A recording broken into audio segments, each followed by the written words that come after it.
सर्वधर्मस्वरूपिणे अवतारवरिष्ठाय रामकृष्णाय ते नमः।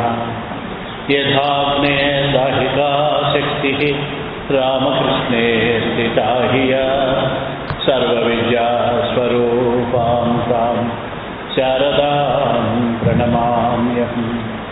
नमस्ते यतिराजाय विवेकानन्दसूरये सच्चित्सुखस्वरूपाय स्वामिने तापहारिणे। शुक्लाम्बरधरं विष्णुं शशिवर्णं चतुर्भुजं प्रसन्नवदनं ध्यायेत् सर्वविघ्नोपशान्तये।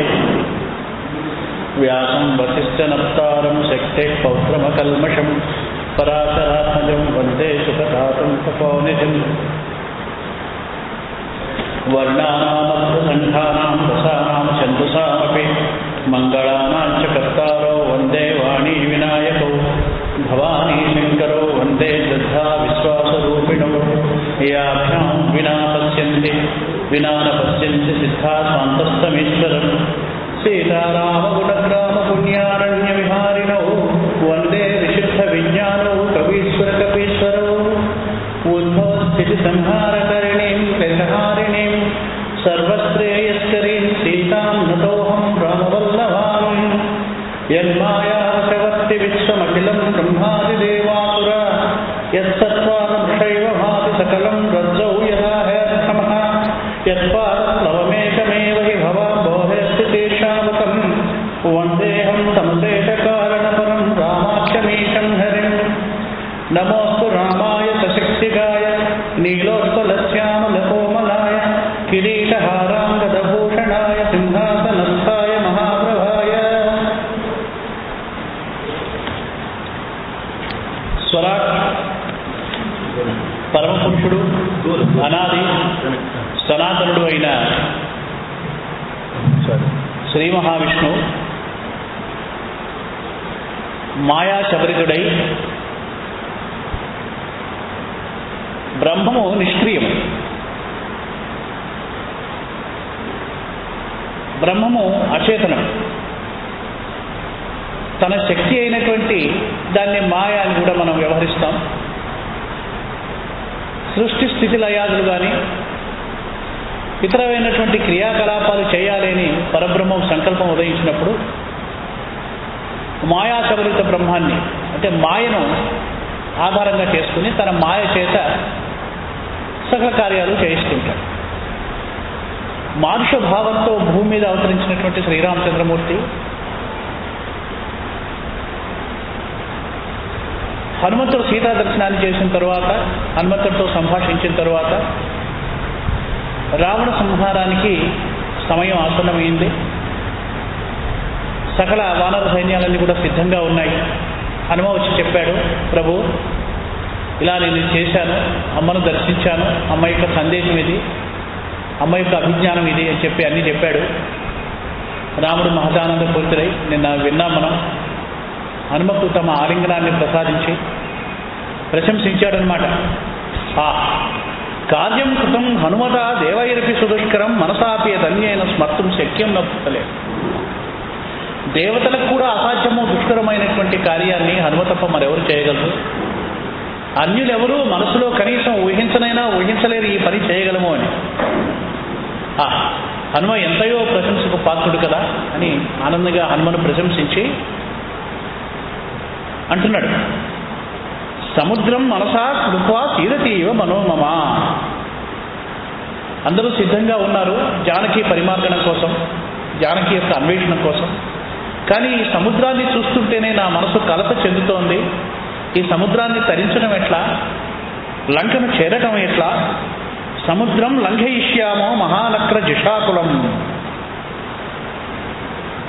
సుగ్రీవుడు అంటున్న మాటలు అన్నమాట. రాముడు ఈ మాటలు అనగానే, రామా నీ సంకల్పం మాత్రం చేత సకల కార్యాలు సిద్ధిస్తాయి కదా, నీవు చింతించడం ఎందుకయ్యా, రావణవధ మనం అవశ్యం చేయగలుగుతాం. ఇదిగో చూసావా, మహాశక్తి సంపన్నులైనటువంటి వానరు వీళ్ళందరూ కూడా నీ కోసం ప్రాణాన్ని కూడా త్యజించడానికి సిద్ధంగా ఉన్నారు స్వామి, నీవు ఆజ్ఞ ఇస్తే చాలు. మనం ఈ సముద్రాన్ని దాటితే మన కార్యం సమాప్తమైపోయినట్లే, రావణుని సంహరించినట్లే. కనుక ఏదో రకంగా మనం సముద్రాన్ని తరించేటువంటి ఉపాయం చేద్దాము అనండి. అప్పుడు హనుమని పిలిచి, ప్రభువు హనుమా, లంక యొక్క స్వరూపాన్ని నువ్వు ముందు వర్ణించు అన్నాడు.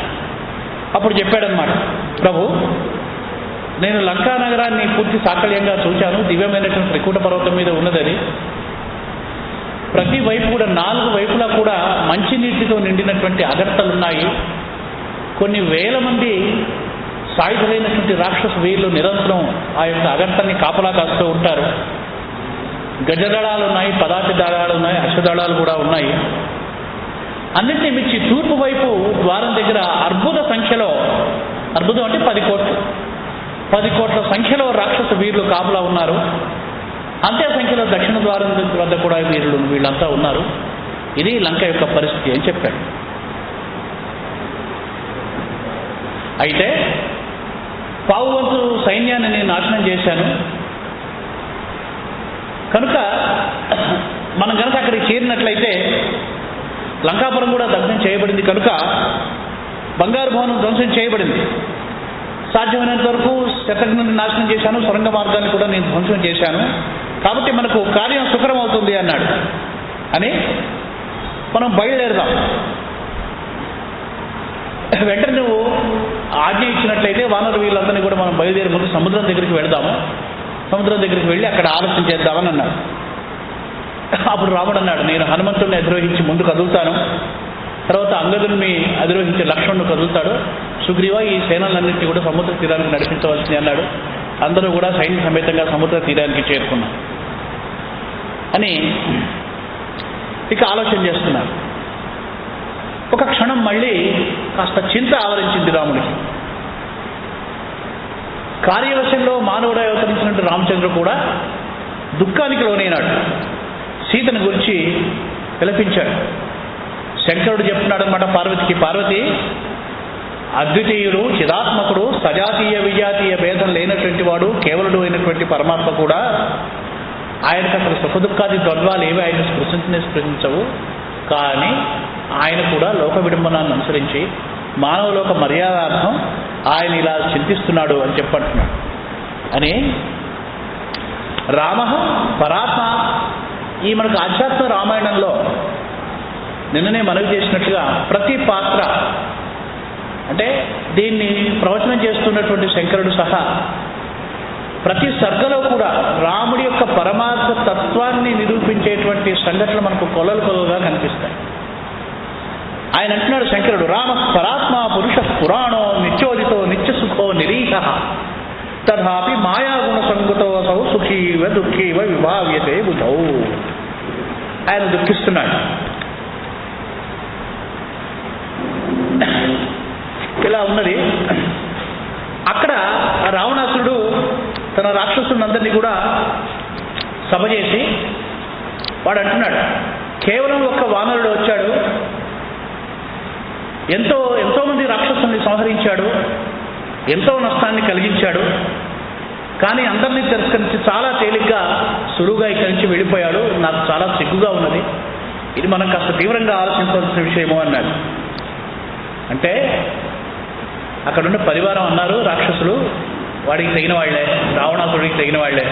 ప్రభు దాని గురించి మీరు చింతించకండి, ఏదో మేము ఉపేక్షగా ఉన్నాం, కేవలం వానరుడే కదా అని చెప్పి అతన్ని కాస్త ఉపేక్షించాము, అజాగ్రత్తగా ఉన్నాము, అందువల్ల అతను ఇదంతా చేయగలిగాడు. కాస్త మాకు గనక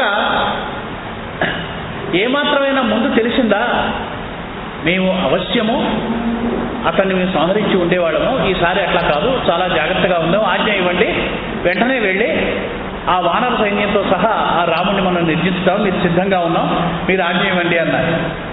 అనగానే అని అక్కడున్న కుంభకర్ణుడు ఉన్నాడు, ఆ సభలో కుంభకర్ణుడు కూడా ఉన్నాడు. అంటున్నాడు, అన్నా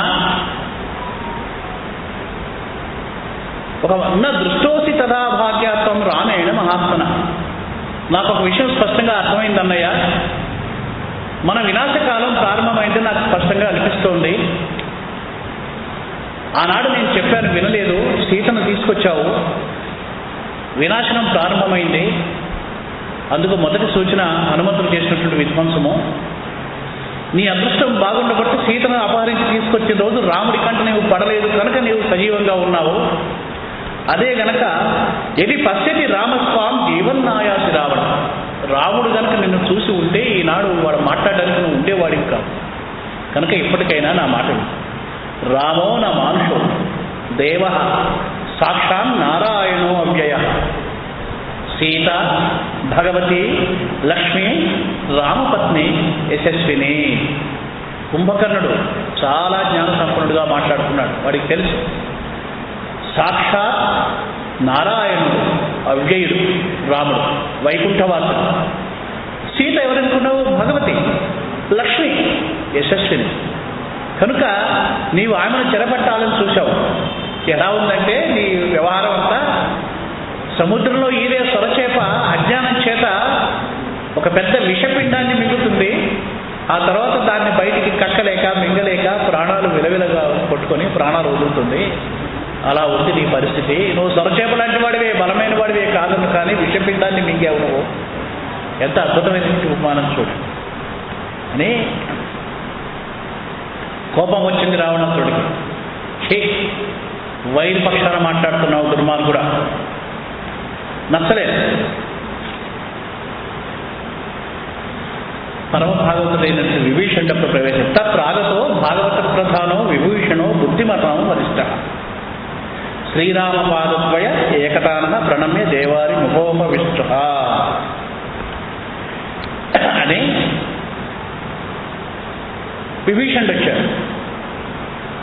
రావణ, అన్నయ్య నా మాట విను. సీతాభిధానేన మహాగ్రహేణ గ్రస్తోసి రాజన్ నచతే విమోక్ష. సీతాదేవి అనేటువంటి ఒక బలమైనటువంటి మొసలి చేత పీడించబడుతున్నట్లుగా ఉన్నావు నువ్వు. ఒక మహాబలమైనటువంటి గ్రహం నిన్ను పీడిస్తుంది. సీతమ్మ కావాలి అనేటువంటి వాంఛ ఒక మొసలిలాగా నిన్ను పీడిస్తుంది. ఇంకా నీవు బయటికి రావడం కష్టంలాగా ఉంది. సామేవ సత్కృత్య మహాధనైన దత్వాభిరామాయ సుఖీభవత్వం. ఇప్పటికైనా అవకాశం ఉన్నది.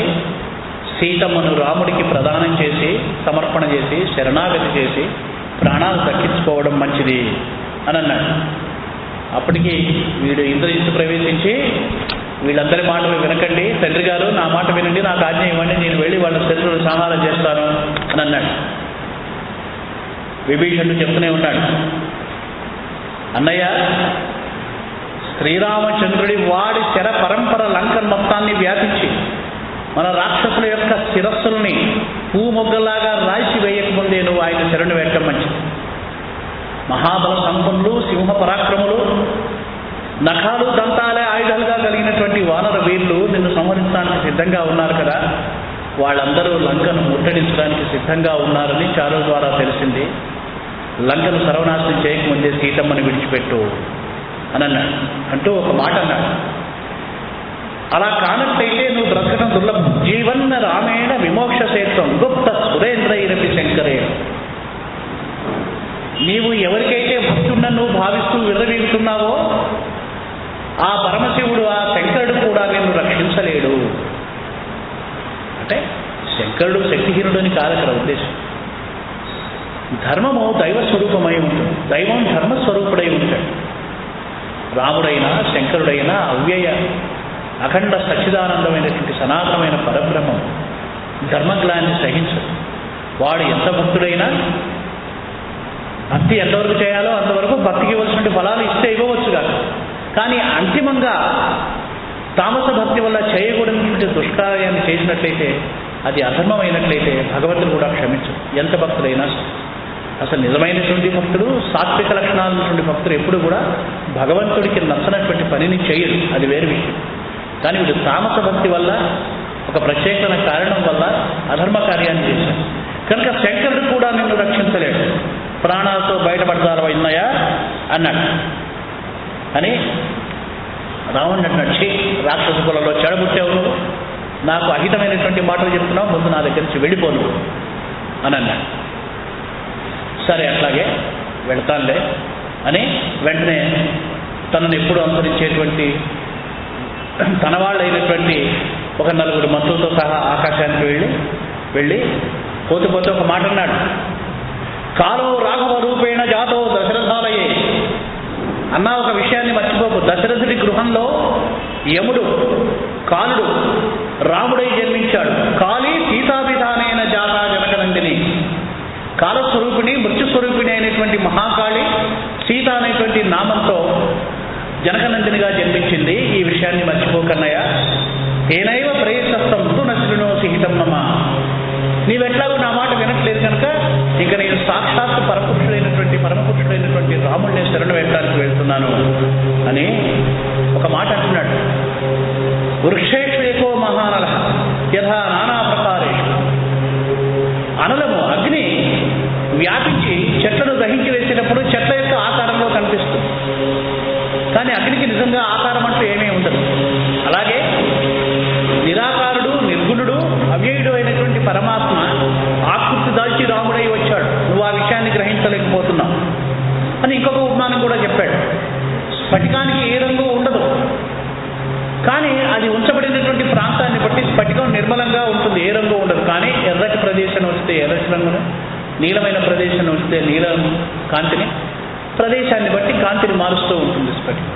అలాగే అఖండ సచ్చిదానంద నిర్గుణ పరబ్రహ్మం కూడా ఆయన మానుష రూపంలో వచ్చాడు కనుక నిన్ను సంహరించడానికి సిద్ధంగా ఉన్నాడు అని ప్రధాన పురుషాభ్యాం స జగత్కృష్ణం సృజత్యజ కాలరూపేణ కలనాం జగత కురుతే వ్యయ. పరమాత్ముడు ప్రధానంగా 4 విభూతుల్లో వస్తాడు. ప్రధానము, పురుషము, కాలము. పురుషుడు ఆయన అంటే ఆయన యొక్క ఆధారంగానే ప్రకృతి సృష్టి ఆది కార్యాలను చేస్తుంది మహామాయ. అట్లాగే ప్రధానము, నేను మొన్న మనవి చేసినట్లుగా ఉపాదాన కారణం. ప్రధానము అంటే ఈ జగత్ యొక్క సృష్టికి కావాల్సినటువంటి ముడి పదార్థాన్ని ప్రధానము అంటాం. ప్రధాన రూపంగా ఉండేవాడు పరమాత్ముడే, పురుషుడు పరమాత్ముడే, కాలరూపుడు పరమాత్ముడే. కాలరూపి అయి జగత్తునంతటిని కూడా తనలో లయం చేసుకుంటూ ఉంటాడు. కాలరూపి స భగవాన్ రామరూపేణ మాయయా. బ్రహ్మదేవుడి ప్రార్థన మీద రాముడిగా అవతరించాడు కదా నిన్ను సంహరించడానికి, కనుక ఆయన సంకల్పమే నెరవేరుతుందిలే, ఇక నువ్వు నా మాట ఎందుకు వింటావు, వినవులే, నీకు చెప్పడం కూడా ఉంటా అని అన్నాడు. వెళ్ళి రాముడిని శరణు వేయడానికి రాముడి దగ్గరికి వెళ్ళాడు. రామాదులందరూ కూడా వానర సైన్య సమేతంగా రాముడు, సుగ్రీవుడు, హనుమానుడు వీళ్ళందరూ కూడా అక్కడ ఉండి సేతు బంధనాన్ని గురించి ఆలోచన చేస్తూ ఉన్నారు.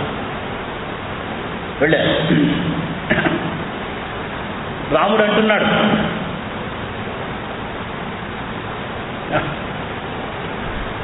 ఆలోచన చేస్తూ ఉన్న సమయంలో విభీషణుడు ఆకాశ మార్గంలో వీడి దగ్గరికి వచ్చాడు. వచ్చి, నాయన నేను శరణు పెడుతున్నాను తండ్రి, నా అన్న నా యొక్క హితవచనాన్ని లెక్క చేయకుండా నన్ను అక్కడి నుంచి తరిమివేశాడు. నీవు జగదాశ్రయుడవని శరణ్యుడవని నమ్మి నిన్ను ఆశ్రయించడానికి వచ్చాను అని అన్నాడు.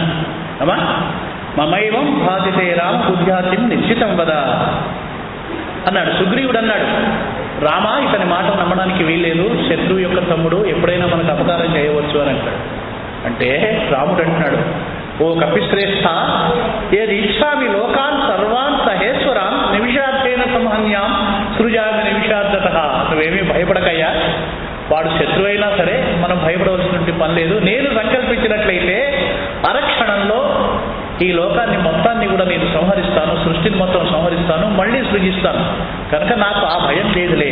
కనుక సకృదేవ ప్రపన్నాయ తవాత్మీతికయాచతే అభయం సర్వభూతేభ్యో దదామి ఏతద్ వ్రతం నమా. ఇది శరణాగతి శ్లోకం అంటారు. వాల్మీకి రామాయణంలో కూడా ఉన్నది, చాలా ప్రసిద్ధమైనటువంటి శ్లోకం ఇది. ఇది నా వ్రతమయ్యా, సకృదేవ ప్రపన్నాయ తవాస్మీతి యాచతే. ఎవడైతే నీవే నాకు శరణ్యము, నీవే నాకు శరణు అని నన్నైతే ప్రపన్నుడై, భక్తుడై, ఆర్తుడై తను శరణాగతి చేసి నన్ను శరణు వేస్తాడో అట్లాంటి వాడు ఎవడైనా సరే అభయం సర్వభూతేభ్యో దదామి ఏతద్ వ్రతం మమ, వాడికి నేను అభయాన్ని ఇస్తానయ్యా, ఇది నా వ్రతమయ్యా, కనుక విభీషణుడు మనతోనే ఉంటాడు అన్నాడు. విభీషణుడు ఆనందంగా సాష్టాంగ ప్రణామాలు ఆచరించాడు. రాఘవమూర్తికి ఆచరించి అంటున్నాడు, రామం శ్యామం విశాలాక్షం ప్రసన్నముఖ పంకజం ధనుర్బాణధరం శాంతం లక్ష్మణేన సమన్వితం.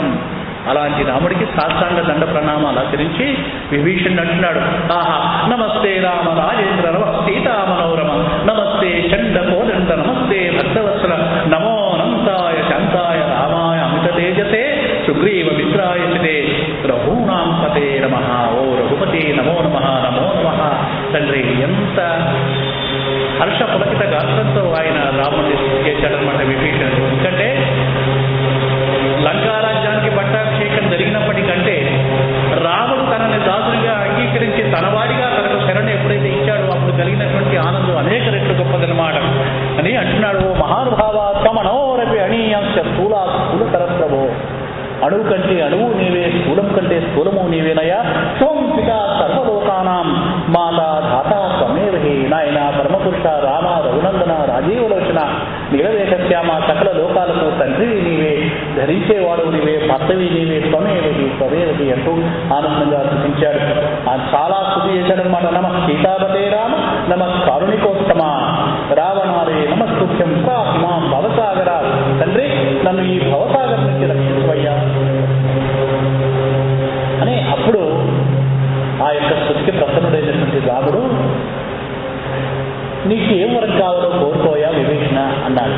అంటే నాయన ఓ రఘునందన, కర్మబంధాన్ని వినాశనం చేసేటువంటి జ్ఞానరూపమైనటువంటి భక్తిని నాకు ప్రసాదించవయ్యా. జ్ఞానయుక్తమైనటువంటి భక్తిని నాకు ప్రసాదించు తండ్రి. స్వధ్యానం పరమార్థంటే దేహి మే రఘునందన. నిరంతరము నీ అద్భుతమైనటువంటి నీ ముఖారవిందము, నీ కంజలోచనాలు, నీ యొక్క మృదువైనటువంటి మృదు మంజుల పాదాల విందాన్ని ధ్యానం చేసేటువంటి బుద్ధిని నాకు ఇవ్వయ్యా అన్నాడు. అని అట్లాగే చేస్తాడు. అనయా శ్రీరామ రాజేంద్ర సుఖం విశేషంభం. నాకు విషయ సుఖాలు ప్రాపంచిక భోగాలు వద్దు తండ్రి. తత్పాదకమల ఎక్కడా భక్తులేవు సదాస్తుమే అన్నాడు. తథాస్తు అన్నాడు. అని మద్భక్తానాం ప్రశాంతానాం యోగినాం విపరాగిణం హృదయే సీతయా నిత్యం వసామ్యత్మ సంశయ. విభీషణ, నీ యొక్క స్థుతితో నేను చాలా ప్రసన్నమైనయ్యా, నాకు చాలా సంతోషం కలిగింది.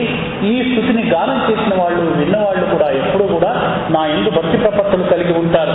నా భక్తులై ప్రశాంతులై యోగులై వీతరాగులై వాళ్ళ యొక్క హృదయాల్లో సీతతో కలిసి నేను నిత్యం నివసిస్తాను. ఇది నేను వరంగా ప్రసాదిస్తున్నాను అని విభీషణుడిని అనుగ్రహించాడు రాముడు.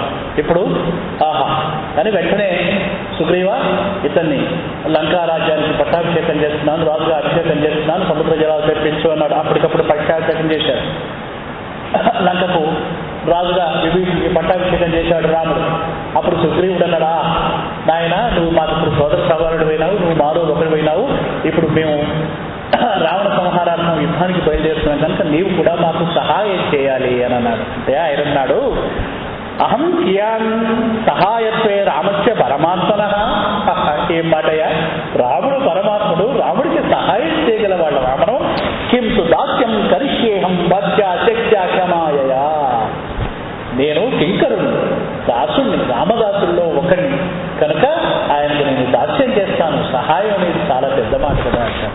శ్రీరామకృష్ణ వారు కూడా వివేకానందుడితో ఒక మాలు సంభాషణ చేస్తూ జీవుడికి సహకరించాలి, జీవుడు దుఃఖాల్లో ఉన్నాడు, ఆ దుఃఖాల నుంచి వాళ్ళు బయటపడటానికి మనం సహకరించాలి కదా, సహాయం చేయాలి అని అంటే అర్ధబాహ్య స్థితిలోకి వెళ్ళి సమాన స్థితిలో ఏమన్నావు, సహాయం చేయడానికి నువ్వెవరివిరా, పరమాత్మ సృష్టిలో నీవెంత, సకల జీవులలో పరమాత్మ విరాజిల్లుతున్నాడు కదా, సకల జీవులు పరమాత్మ స్వరూపంగా భావించి పరమాత్మ దాసుడే వాళ్లకు దాస్యంగా నీవు సేవ చేయాలి అన్నాడు. అదే నా జీవితానికి సరిపోయినటువంటి ఒక మహా గొప్ప పాఠాన్ని నేను ఈరోజు నేర్చుకున్నాను అంటాడు వివేకానంద. అదే భావన ఇక్కడ చెప్తున్నాడనమాట. విభీషణుడు కూడా సహాయం అనే మాట తప్పయ్యా, నేను రాముడి యొక్క దాసునే, నేను కూడా దాస్యం చేస్తాను అని అన్నాడు. ఇలా ఉండగా శుకోనామ మహాసుర. ఇది ఇలా ఉండగానే విభీషణుడు ఇక్కడ వీడితో మాట్లాడుతూ ఉండగానే రాక్షసు నుంచి ఒక దూత వీడు మాయావి ఆకాశంలో ఎగురుకుంటూ వచ్చి సుగ్రీవుడితో మాట్లాడుతున్నాడు. ఆకాశ మార్గంలో నుంచి, సుగ్రీవా, అసలు మా రాక్షస రాజుకు నీకేమిటి వైరం? ఎవరో ఒక మానవుడి యొక్క భార్యను మా స్వామి తీసుకొచ్చాడు, నీకు సంబంధం లేని విషయంలో నువ్వు తలదూరుస్తున్నావు, నువ్వు మర్యాదగా వెనక్కి వెళ్ళిపో, నీకు ఈ విషయంతో సంబంధం లేదు, ఇది మా రాజుగారు నీకు చెప్పమన్నారు అన్నారు. ఈ మాటలు వినగానే వానరులందరికీ కోపం వచ్చి వాడిని చుట్టుపట్టుకొని వాడిని కిందికి ఈడ్చి వాడిని చంపపోయినారు. రాముడు వారించారు, వాడు దూతరా, వాడి చంపకండి అంటే సుగ్రీవుడు వాడిని బంధించి తన దగ్గరే ఉంచుకున్నాడు అని. ఇప్పుడు సుగ్రీవుడు అన్నాడు, ఒరే రాక్షసాధమా, వాలి ఎట్లా వదార్హుడో నీ ప్రభు అయినటువంటి రావణుడు కూడా అట్టగే వదార్హుడు, ఇంకా నువ్వు పైపెచ్చు మాట్లాడుతున్నావా అని అన్నాడు. ఆ శుకుని తమ దగ్గర బంధించుకున్నాడు. వీటితో మనకు పని ఉంటుంది తర్వాత. ఇక సముద్రం దగ్గర ఉన్నారు కదా వీళ్ళు. ఇది అయిపోయింది. సముద్రాన్ని చూశాడు. సముద్రుడు ఏమీ స్పందించట్లేదు. రామభద్రుడు అంటున్నాడు, చూశావా లక్ష్మణ, పశ్య లక్ష్మణ, దుష్టో అసౌ వారధిర్మాముపాగతం. నేనొచ్చి ఇంతసేపు అయింది, ఈ సముద్రుడు ఇంకా నా దర్శనానికి రాలేదు, వీడు ఏమనుకుంటున్నాడు అని క్రోధాయుత నేత్రుడై ఒక బాణాన్ని తీసి ఆకర్ణాంతం లాగి ఇలా అన్నాడు, ఇప్పుడు ఈ క్షణంలో ఈ రామబాణం యొక్క శక్తిని సర్వభూతాలు చూచుగా, ఈ నదీపతి అయినటువంటి సాగరుణ్ణి ఈ క్షణమే నేను భూస్మీపట్లం చేస్తాను అని బాణాన్ని సంధించబోయాడు. భూమండలం అంతా కప్పించింది, సాగరాలు పూర్ణిలనే. వెంటనే పరుగున భయంతో భయకపితుడై వణికిపోతూ సముద్రుడు తన దగ్గర ఉన్నటువంటి మహా అనర్హమైనటువంటి రత్నాలన్నింటినీ దోచిట్లో పట్టుకొని వచ్చి రాముడి పాదాల వద్ద పోసి, స్వామి నన్ను క్షమించవయ్యా, క్షమించు రామ, జగన్నాథ తైలోక్య రక్షక, త్రాహి త్రాహి జగన్నాథ రామ తైలోక్య రక్షక, నన్ను కరుణించు తండ్రి, రక్షించు అనే రామ, ఈ సకల జగత్తును నీవు సృష్టించే సమయంలో నన్ను జలంగా సృష్టించావు కదయ్యా. నేను పంచభూతాల్లో ఒకటి, జలం కూడా పంచభూతాలన్నీ జడములు శాస్త్రాలు చెప్తాయి. నేను జడుండి కదా, అందుకనే వేగంగా స్పందించలేకపోయినానయ్యా. జడమైనటువంటి నా సహజసిద్ధమైన స్వభావాన్ని మాత్రం ఎవరికి మాత్రం సాధ్యమవుతుంది కదా, కనుక నన్ను మన్నించు, నీ దగ్గరికి రావడంలో నాకు ఆలస్యమైంది అని. నీచేత సృష్టించబడినటువంటి పంచభూతాలు ఏవి కూడా తమ స్వభావాన్ని అతిక్రమించలేవు కదా తండ్రి, ఈ విషయం నీకు తెలియదు కాదు, నన్ను మన్నించు అన్నాడు.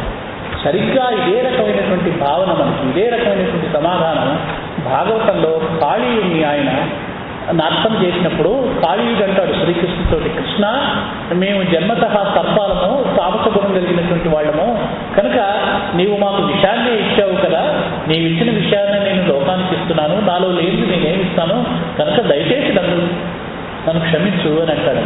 కనుక నీవు మమ్మల్ని జలంగా సృష్టించావు కాబట్టి జడత్వం వల్ల నీ దగ్గరికి రాలేకపోయినాను అని చాలా భక్తి శ్రద్ధలతో భక్తితో శరణ వేస్తాడు. కనుక అంటే ఆయన అంటాడు, బాగుంది ఆయన,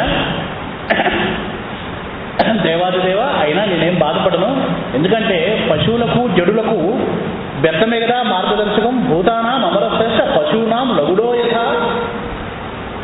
జంతువుని మళ్లించాలంటే బెత్తంతోనే మళ్లించాలి కదా, కర్రతోనే మళ్లించాలి. శరణంతే ప్రజామీకం శరణ్యం భక్తవత్సల అభయం దేహి మే రామ లంకా మార్గం దదామితే. కరుణించవయ్యా, శాంతించవయ్యా, లంకా మార్గాన్ని నేను ఇస్తాను నీకు, లంకకు మార్గాన్ని ఇస్తాను నన్నాడు. అంటే సరే ఇప్పుడు ఎక్కుపెట్టిన నా బాణం నీకేయమంటావు అంటే అప్పుడు సముద్రుడు అన్నాడు, స్వామి ద్రుమకుల్యం అనేటువంటి ఒక ప్రదేశంలో అనేక మంది దుష్టులు రాక్షసులు పోగై వాళ్ళు నాకు హాని కలిగిస్తూ ఉన్నారు. అంటే మనం ఈనాటి భాషలో పర్యావరణానికి హాని కలిగించేటువంటి విఘాతులాగా మనం వీళ్ళని భావించవచ్చు. వాళ్ళ యొక్క పీడ నాకు లేకుండా చేయి తండ్రి అంటే ఎక్కుపెట్టినటువంటి బాణాన్ని ద్రుమకులిలో ఉన్నటువంటి ఆ దుష్టుల మీదకి సంధించాడు. కానీ అలా సాగరుణ్ణి అనుగ్రహించాడు. సముద్రుడు చెప్పాడు, విశ్వకర్మ కుమారుడైనటువంటి నలుడు అనేటువంటి వాడు చాలా గొప్ప నిర్మాణ చతుర్దయ్య, నా జలాలలో సేతువు నిర్మిస్తాడు అని చెప్పాడు. వారం సాయంతో శీఘ్రంగా సేతు నిర్మించడానికి నలుడిని ఆజ్ఞాపించాడు. బబంధ సేతుం శతయోజనాయుతం సువిస్తృతం పర్వత పాదపై దృఢం. 100 యోజనాల పొడవైనటువంటి ఒక దృఢమైనటువంటి వారధిని నలుడు నిర్మించాడు అన్నమాట. అది అంటూ మహాదేవుడు చెప్తున్నాడు. శ్రీ మహాదేవ వాచ సేతుమారభమానస్తు తత్ర రామేశ్వరం శివం సంతాప్య పూజయిత్వ రామో లోకహితాయిష. లోకహితాన్ని కోరినటువంటి రాముడు ఆ సేతుబంధన సమయంలో రామేశ్వరుడికి నమస్కరిస్తూ రామేశ్వరుడిని స్థాపించాడు. శంకరుడికి నమస్కరించి రామేశ్వర లింగాన్ని స్థాపించి పూజించి ఇలా అన్నాడు. ఏమన్నాడు? ఈ సేతుబంధాన్ని దర్శించి ఈ రామేశ్వర లింగానికి నమస్కరించినటువంటి మానవుడు నా అనుగ్రహంతో ఎంతటి కఠోరమైనటువంటి బ్రహ్మచారి పాతకం నుంచి అయినా విముక్తుడవుతాడో. సేతుబంధనంలో స్నానం చేసి రామేశ్వరుని దర్శించిన తరువాత సంకల్పించి నియమంతో కాశీకి వెళ్ళి కాశీ నుంచి గంగా జలాన్ని తీసుకొచ్చి మళ్ళీ రామేశ్వరుణ్ణి అభిషేకించినటువంటి పిమ్మట ఆ తీర్థపాత్రను రామేశ్వర తీరంలో సముద్రంలో నిక్షిప్తం చేయాలి అని చెప్పి రాముడు ఆశ్వాసన చేశాడు. అలా రాముడు రామేశ్వరుని స్థాపించి శివుణ్ణి పూజించి అలా వేగంగా వానర సైన్యం అంతా కూడా వారధులు దాటి అక్కడికి వెళ్ళారు. ఎక్కడికి? అవతల తీరానికి వెళ్ళారు. వెళ్ళి అతివేలము అనేటువంటి 7 దూరం వరకు సాగు సువేల పర్వతాన్ని ముట్టడించారు. సువేలము అనేటువంటి ఒక పర్వతం ఉన్నది త్రికూటగిరికి యువతల. సువేల పర్వతాన్ని ముట్టడించి సిద్ధంగా ఏ క్షణంలోనైనా సరే లంకా నగరాన్ని ముట్టడించడానికి సిద్ధంగా ఉన్నారు. ఉండి రాముడు హనుమంతుడి యొక్క భుజాల మీదకి ఎక్కి ఆ పర్వత శిఖరాల మీదకి ఎక్కి చూస్తున్నారు. ఎంతవరకు కనిపిస్తుందో చూస్తున్నారు. మొత్తం ఆ పరిసరాలన్నింటినీ కూడా కలిసి చూస్తూ ఉండగా ఒక విశాలమైన ప్రదేశంలో మేడ మీద దశకంఠుడైనటువంటి రావణాసురుడు కూర్చొని ఉన్నాడన్నారు. అనేక మంది మంత్రులు వాడిని పరివేషించి ఉన్నారు. 10 కిరీటాలు ధరించాడు.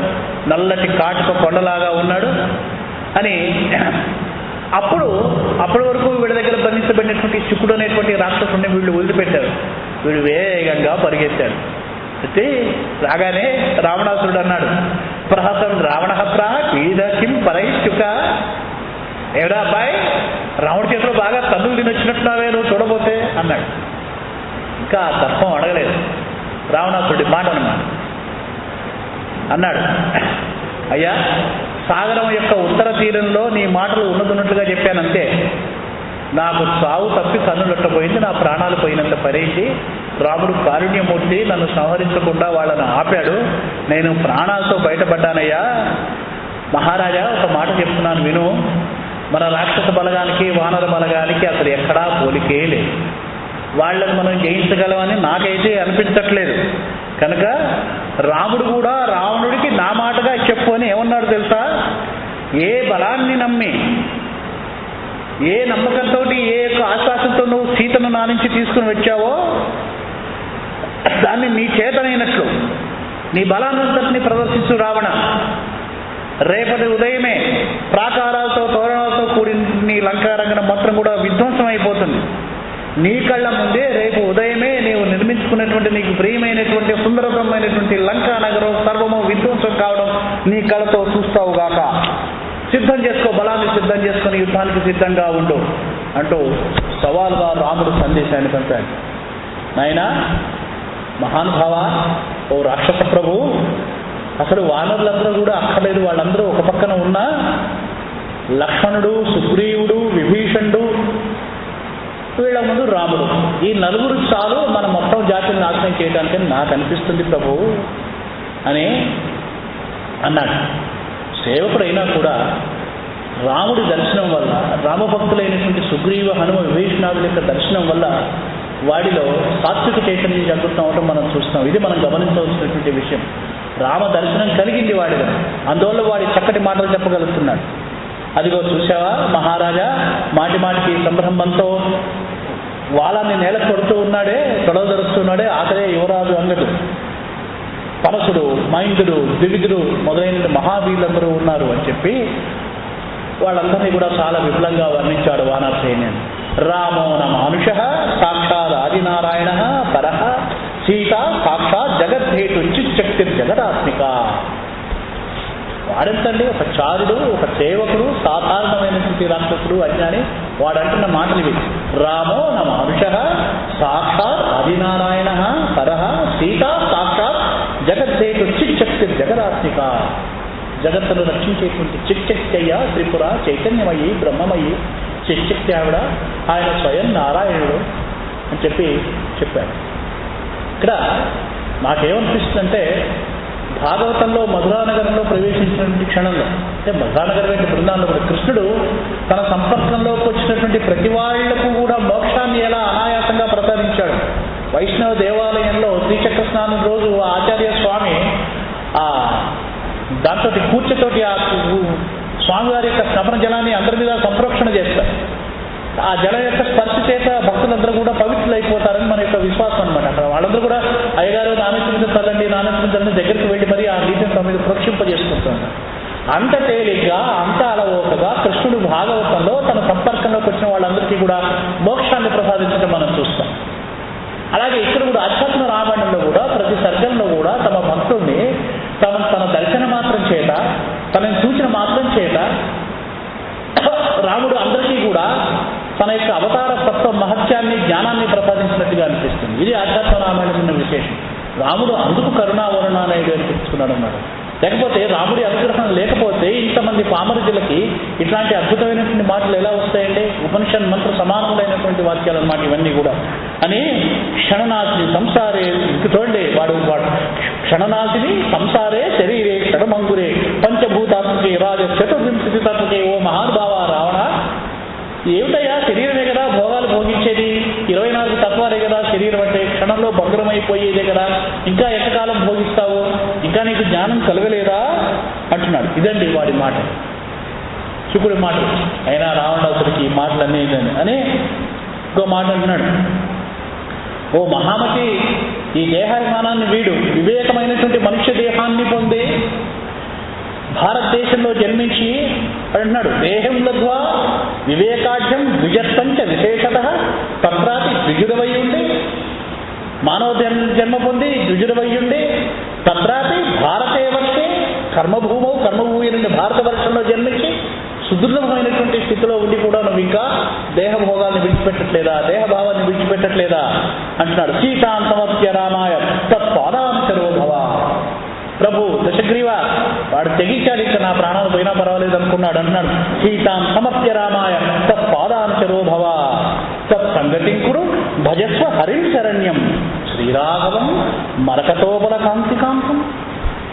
మరకతమణి వంటి కాంతితో వెలిగిపోయేటువంటి దేహం కలిగినటువంటి వాడు రాఘవుడు. సీతా సమేతం అంజం ధృత చాపబాణం సుగ్రీవ లక్షణ విభీషణ సేవితాంగం. ఆయన సాధారణమైనటువంటి వాడా? నిత్యము విభీషణుడు, సుగ్రీవుడు మొదలైనటువంటి వాళ్ళు ఆయన పాదపద్మాలు కొలుస్తూ ఉంటారు. ఆయన ధృత చాప బాణుడు, ఆయన సేవించవన్నీ హితోపదేశాలు చేశాడు.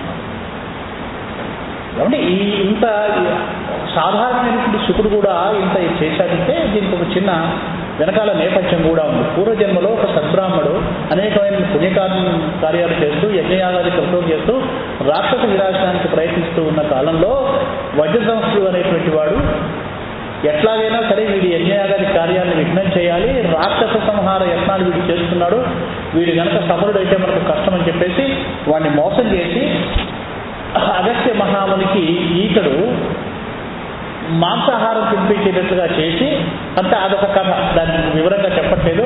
అట్లా పొరపాటున అగస్త్య ముని ఆయనకు శాపం పెడతాడు. నాకు అపవిత్రమైన భోజనాన్ని ఇచ్చావు, నీవు రాక్షసుగా జన్మించు అంటే, తండ్రి క్షమించు, ఇది నాకు తెలియక జరిగింది.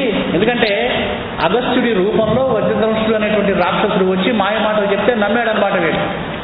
ఆయన దివ్య దృష్టిలో తెలుసుకొని, ఒక రాక్షసుడు కావాలని నీకు చేసినటువంటి అపకారం ఇది, దీనివల్ల నీకేం చెడు జరగదులే, రాక్షస కులంలో లంకలో జన్మించి రావణుడి అనుచరుడిగా ఉండి రావణాసుడికి తత్వబోధ చెయ్యి, నువ్వు నీకు రాముడి దర్శనం కలుగుతుంది, అప్పుడు నీకు సద్గతి కలుగుతుంది అని చెప్పాడనమాట. అలా అందువల్ల శుకుడికి ఇంతటి జ్ఞానం కూడా వచ్చిందనమాట. పూర్వజన్మ నేపథ్యం కూడా ఉంది. ఇవన్నీ చెప్పాడు, అంతా అయిపోయింది. ఆయన వీరికి ఆ మాటలు నచ్చలేదు అని ఇట్లా ఆ తర్వాత కాసేపటికి రావణాసుడి తాతగారు వచ్చాడండి, మాల్యవంతుడు అతని పేరు. నాయన మహారాజా దశగ్రీవ, ప్రశాంతంగా నా మాట విను, తర్వాత నీకు నచ్చినటువంటి పని నువ్వు చేయవచ్చు.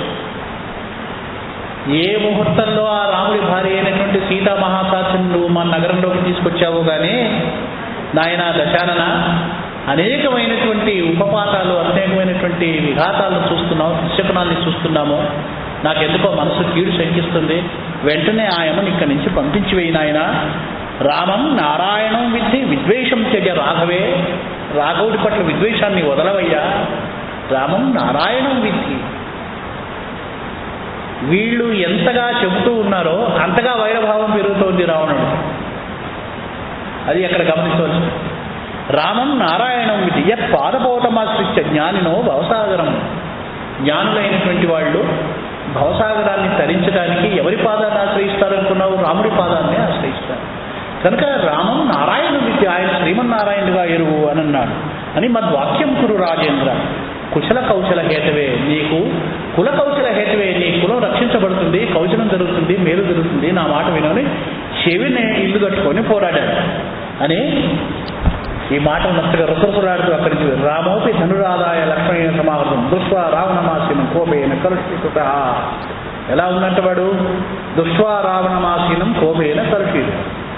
వెళ్ళి వాళ్ళ మాటలన్నీ పట్టించుకోకుండా విష కోపంతో వాళ్ళని ఏం చేయలేక అక్కడికి బయటకు వచ్చి ఆ ప్రాకారం మీద భవనం మీద వాళ్ళ వచ్చి బయట చూడటం మొదలుపెట్టాడు. కింద వీళ్ళు సముద్ర తీరం దాటి వచ్చినటువంటి వాళ్ళు వేల పర్వత స్థానంలో వీళ్ళంతా సమావేశమై నిలబడి ఉన్నారు. ధనుర్బాణాలు ధరించినటువంటి వీళ్ళని చూశాడనమాట. వీళ్ళని చూస్తూ ఉన్నారు. రాముడు ఇదే అదనంగా తీసుకొని తను నిలిచినటువంటి ప్రదేశం నుంచి ఒక అర్ధచాంద్రాస్తి గల బాణాన్ని సంధించి ఆ రావణాసురుడి యొక్క కిరీటాన్ని పడగొట్టాడు. రావణాసురుడు తన భవనం మీద ఉండి చూస్తున్నాడు. ఈ యొక్క పర్వత సానువుల దగ్గర నిలబడి ఈయన చూస్తున్నాడు. అంటే లంకకు ప్రవేశించాడు. లంక నగర సానువుల్లో రాము చూచి ఇంత దూరం నుంచి ఆయన బాణప్రయోగం చేశాడు. వాడి యొక్క కిరీటం కింద పడిపోయింది. వెంటనే అవమానంగా భావించి లోపలికి వెళ్ళిపోయాడు. ఇదే అదుగా భావించి వానరులంతా కూడా లంకా నగరాన్ని సత్వరం ముట్టడించారు. ఇక ప్రారంభమైంది పోరు. ముష్టిఘాతాలతో రాక్షసులు ఎదుర్కొన్నారు. రాక్షసుల్ని వీళ్ళు సంహరిస్తున్నారు. కొంతమంది వానరులు సంహరిస్తున్నారు. కొంతమంది వానరులు చనిపోతున్నారు. రాక్షసులు చనిపోతున్నారు. వీళ్ళు ముట్టడించారు. ఘోరమైన యుద్ధం ప్రారంభమైంది. రామేణ విష్ణునా దృష్ట హరయో దివ్యాంశజా. రాముడి యొక్క సన్నిధిలో ఉండడం వల్ల, రాముడి యొక్క అనుగ్రహం వల్ల యుద్ధం చేస్తూ ఉన్న కొద్దీ వానరుల యొక్క బలం పెరుగుతూ పోతుంది. రావణాసురుడి ప్రభావం వల్ల సీతాభిమర్శ పాపైన రావణేనాభి పాలిత. రావణాసురుడి పాలనలో ఉండటం వల్ల సీతమ్మను తీసుకుని రావడం అనేటువంటి రావణుడు చేసినటువంటి మహాపాపం యొక్క వల్ల సహజమైనటువంటి రాక్షసుల బలం తగ్గిపోతూ ఉంది. అలా యుద్ధం ప్రారంభమైంది. చివరికి 4వ వంతు రాక్షస బలమే మిగిలిందండి. 3 వంతులు రాక్షస బలం హతమైంది ఆ రాత్రి. మేఘనాథుడు ప్రవేశించాడు. నాన్నగారు నన్ను యుద్ధానికి వెళ్తాను అనుమతి ఇవ్వండి అని అన్నాడు. అని బ్రహ్మాస్త్రాన్ని ప్రయోగించి వానరులను నానా రకాలుగా పీడించడం ప్రారంభించగానే ఇక రాముడే లాభం లేదనుకుని అస్త్రాన్ని చేయబోని మేఘనాథుని ఎదుర్కోవడానికి ఎదురుగా వచ్చాడు. పతితం వానరానేకం దృష్ట్వా రామౌతి దుఃఖిత ఉవాచ మార్గం శీఘ్రం గత్వా క్షీర మహోదయం.